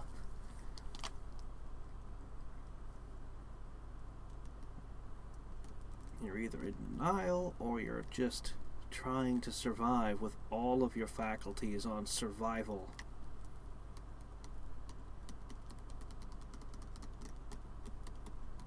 Ah! Perfect Tower 2. I'm on era 97 apparently. I keep thinking, yes, today I'll finally get to stream more Perfect Tower. And then I don't. And then I don't get to.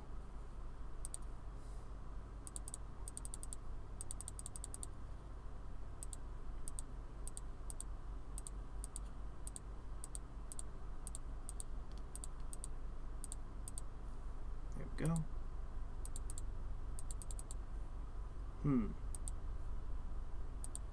Looks like it got stuck on enemies it couldn't seemingly defeat.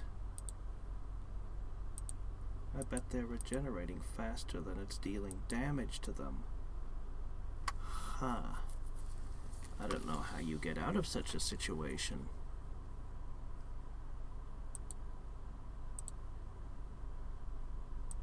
Might have to just reset away.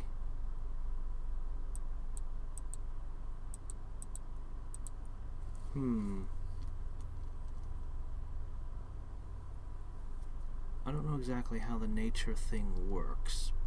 I believe they were healing somehow, but if I engage all the skills, maybe that'll break through. It's true, so many acronyms in our lives.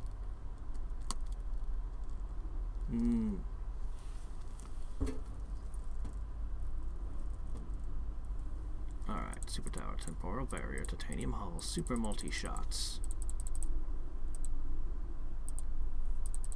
The problem is they heal as quickly as you damage them. I think this might be an infinite loop. Which just means that they're constantly doing damage. Which means that if nothing else, you're taking lots of hits from nature enemies. Huh, as far as you could get, stuck at era 97, huh? Oh well, I'll just ignore this. Leave it just stuck like this.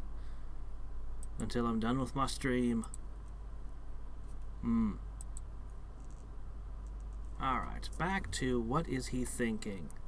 Have you ever looked at somebody and wondered, what are they thinking? That's been a meme for a bit.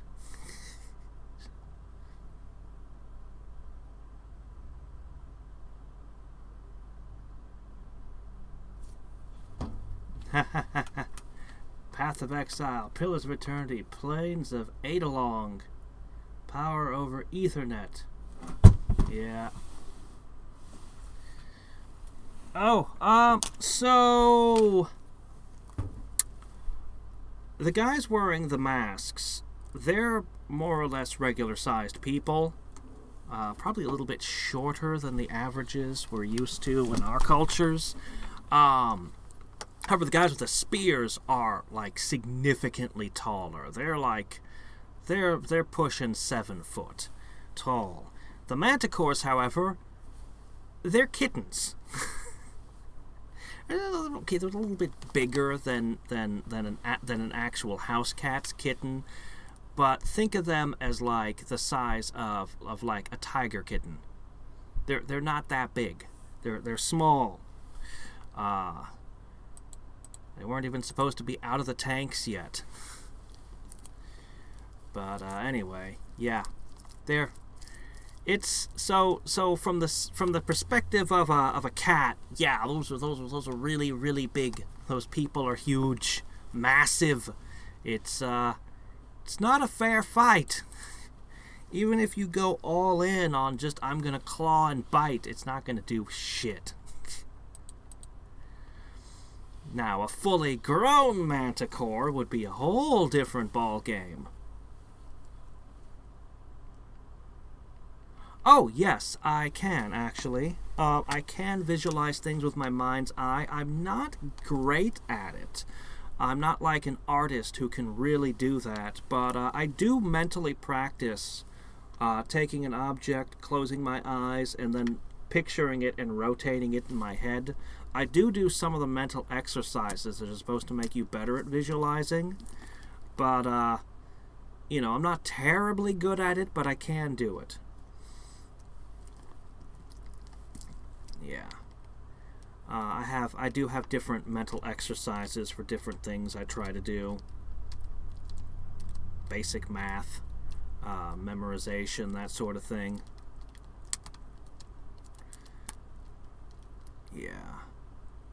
There's a fascinating conversation by Madrybread. He's this, of all things, he's a Pokemon YouTuber that I really like, who just does challenge runs of Pokemon all the time.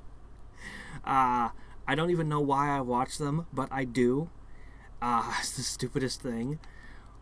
But anyway, he had this fascinating conversation with someone, and he can't visualize things in his head. And the friend he was talking to, that guy's wife, does not have an internal monologue. Doesn't think in words.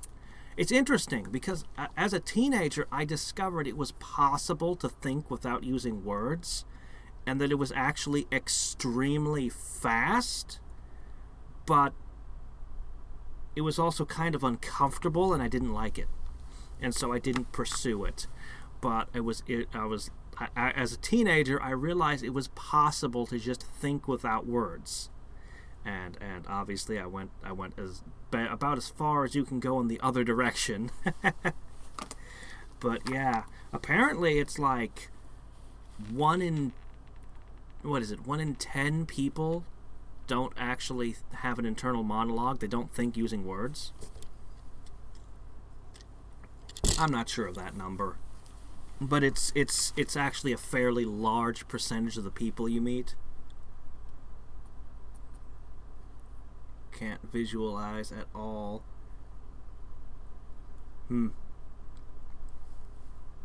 Yeah, it's just a mental muscle. Some people, for whatever reason, don't develop one or another, but there's actually an array of mental muscles. Schools don't teach any of them except math. Math is math is about the only one that they seriously exercise, and we don't have a very good grasp of how they all work and what they are. Like, we know memorization is one, obviously. We know that like most of our schooling, it's all bent around just acquiring information and putting it in your head. Here is a whole bunch of information about ancient Rome. Here's a whole bunch of information about, this or that, and we just kind of are just stuffing like a whole bunch of, and that's not bad. But we need like a program of doing mental push-ups, just especially when we're kids, doing a whole range of just mental exercises every day, which is just not a thing in our society. And I mean, it would probably end up being like a bunch of stuff like Sudoku and I mentioned memorization games. Like, you can use cards. You can do different things. Oh man, you lucky guy. You can't imagine music. You don't get songs stuck in your head. Anytime I make the mistake of listening more than once to a simple song, I tend to listen to very complex music, and it doesn't often get stuck in my head because it's rather complex. But whenever I make the mistake of listening to a simple song repeatedly, oh man, for days, it's infuriating. If I had a song stuck in my head right now, it would make it very difficult to write, and so I would have no choice but to put music on. Because if you just put music on, that stops it.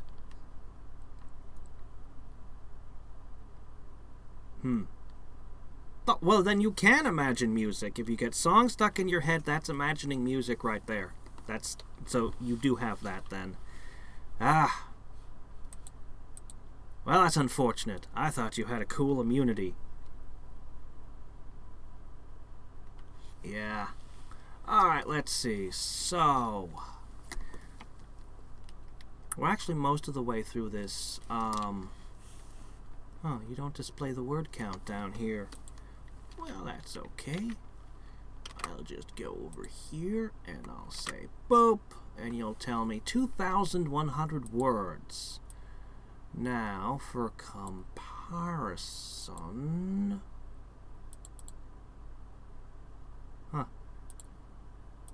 Interesting. 2,450-ish was the first draft. So, we're actually pretty close in length to the first draft. Oh, Vivos somehow has immunity to songs stuck in head. Well, congratulations, sir. I do not.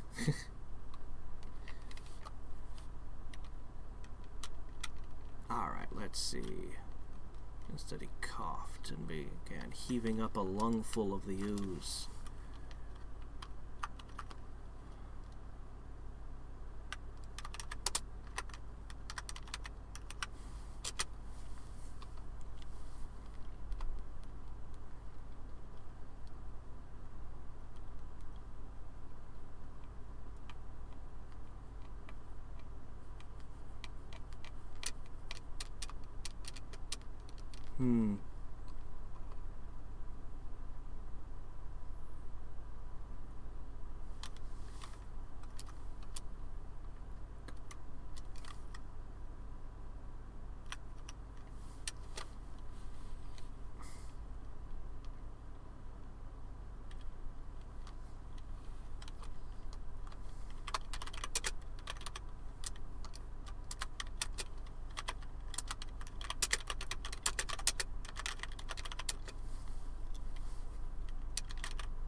Well, as I said, the trick is turn on music, and the song stuck in your head will leave you alone while you're listening to that music, whatever it is. At least that works for me.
No.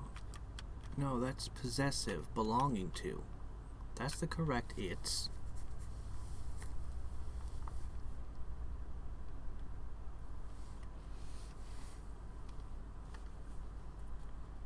I am in the Alaskan time zone.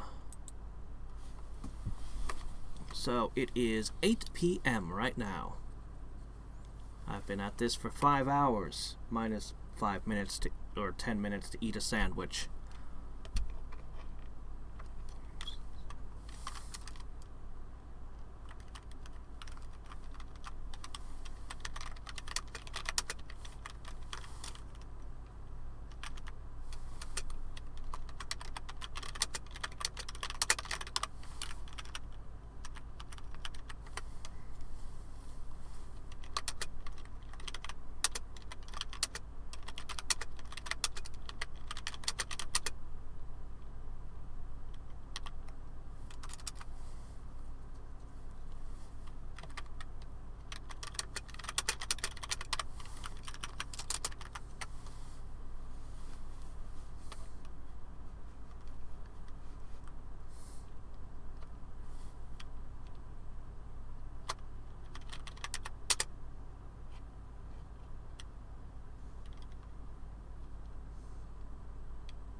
Sun goes down in the winter and comes up in the summer.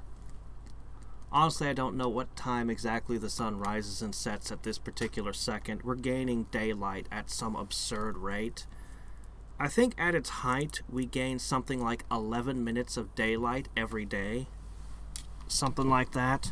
So, I don't know. It's summer. It's bright out most of the time.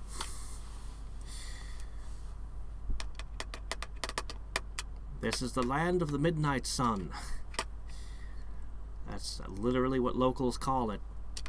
We have a marathon every year and everything. Let's see. Fear driving impact to his feet each time he stumbled or slammed into an object.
Oh yeah, I didn't Well, you know, later drafts will add all that stuff.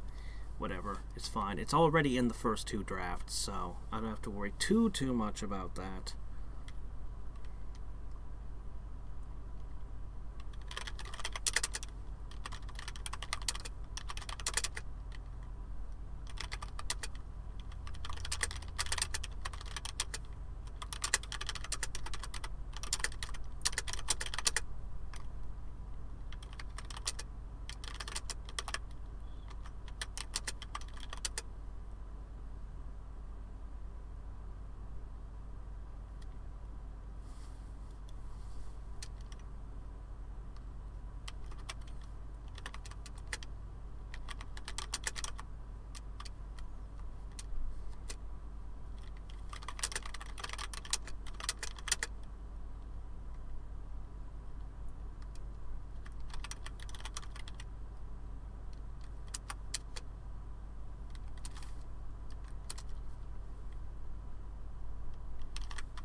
Good catch.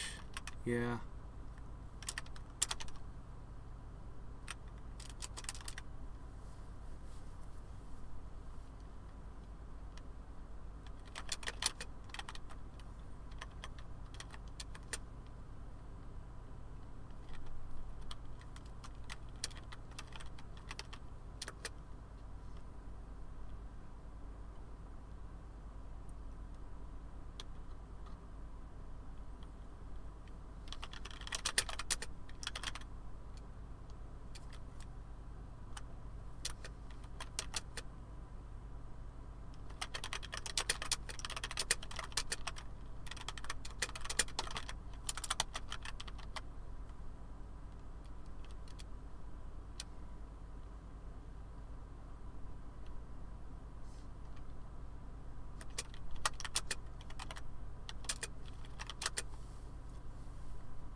What the? There we go. Take out the and. His eyes were strangely sunken in. Okay.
There's a detail I always wanted to include and just haven't in any of the drafts.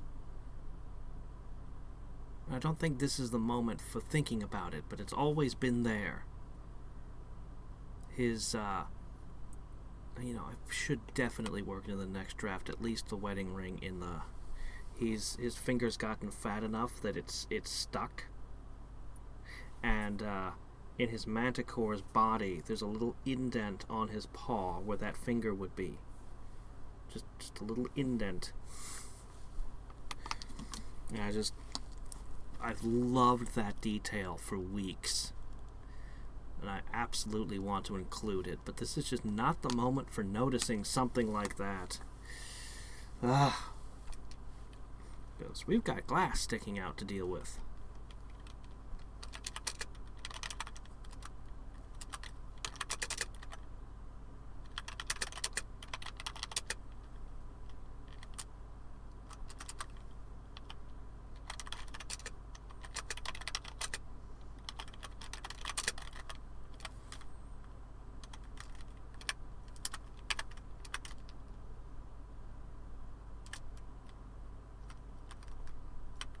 Oh, wait. And found and found. Whoa, okay.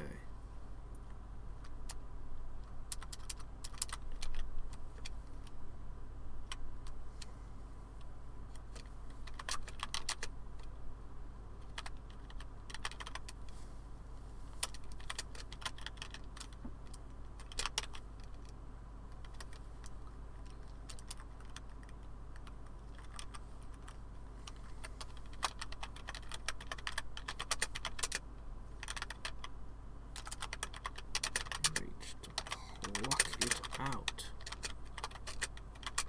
but he didn't have a hand.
There's nothing good in this place could possibly be coming.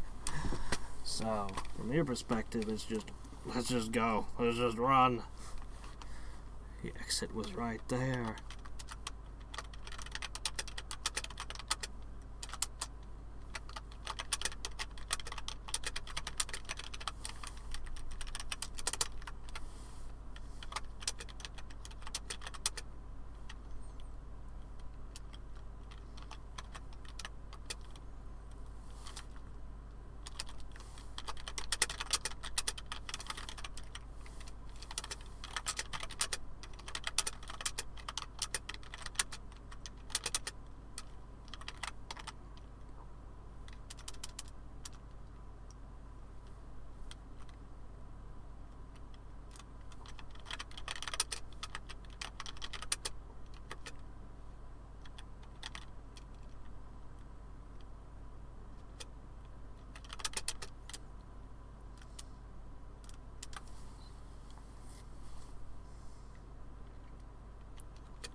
Oop.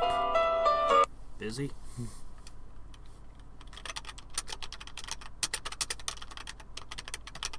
Not accepting phone calls right now. Sorry. But the others seem to understand.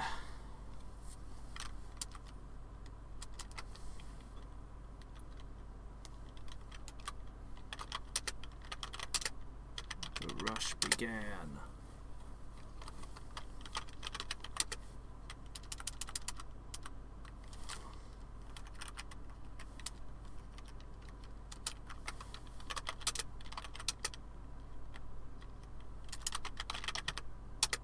Two spearmen tried to stop them.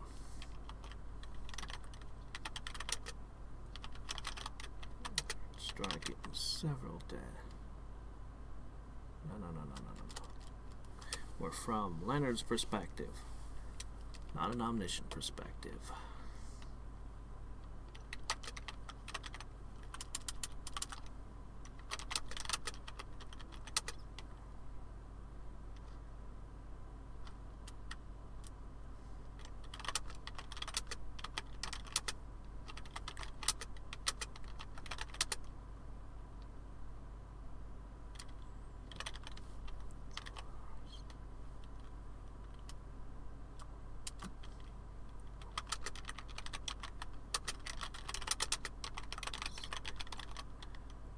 I believe in the other drafts it's not meant for him, and it does accurately. These are not stormtroopers, by the way.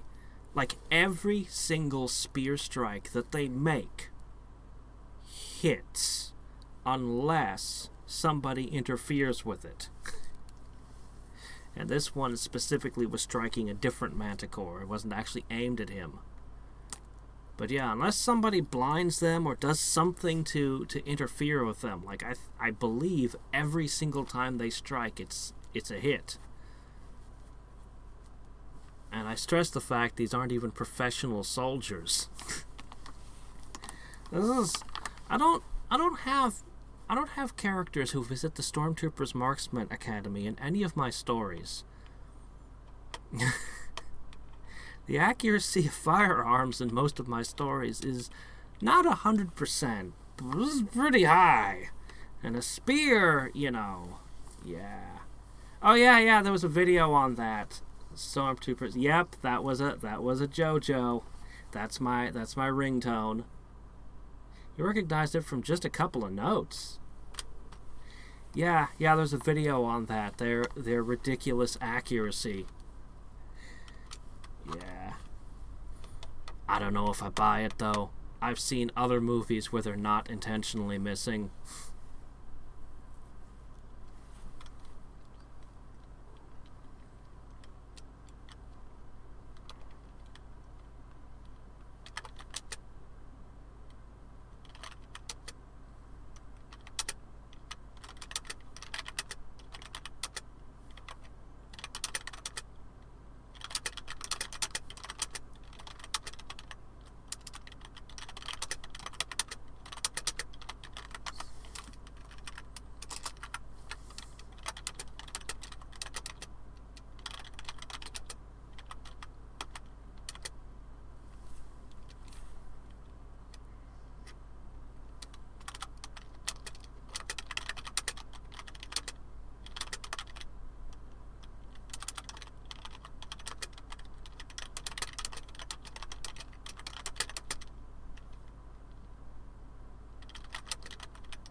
I'd wanted to put more thoughts into all this, but it was good, actually.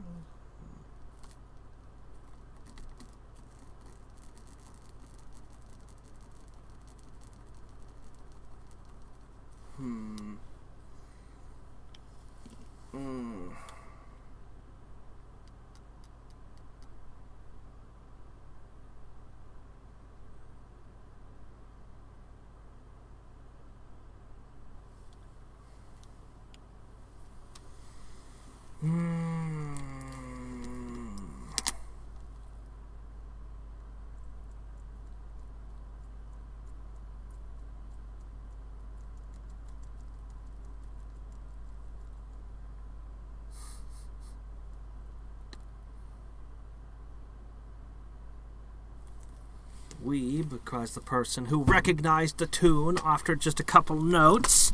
Ha! Takes one to know one, as they say. Whoa. Oh, man.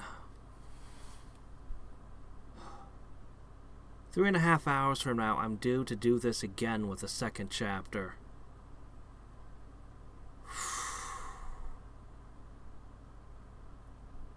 I'm going to stop here for today.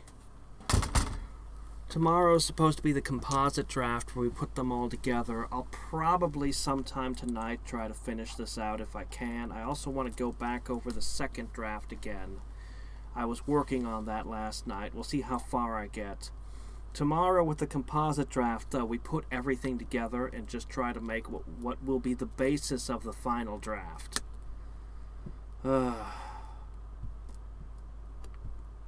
got less than 3.5 hours to get mentally prepared to do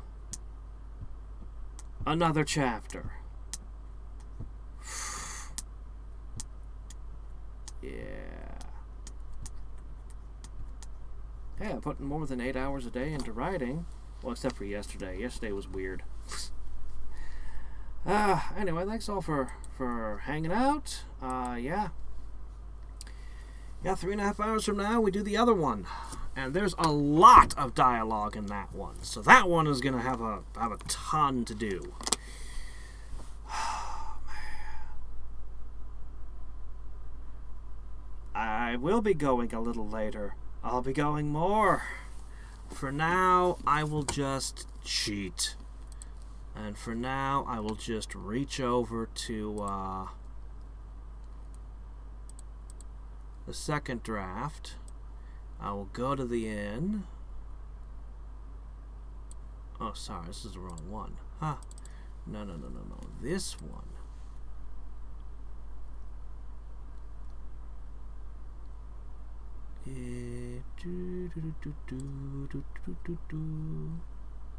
Here we go. Oops, shit, hold on. Had it, and then I lost it. Control C, Control V. Okay. Hold on. Could you please paste without formatting? Thank you. Alright, so over here, this will be the placeholder. Obviously, particularly this last scene is going to have some dialogue and stuff in it. But we'll just leave this as a placeholder because we know this is the last bit.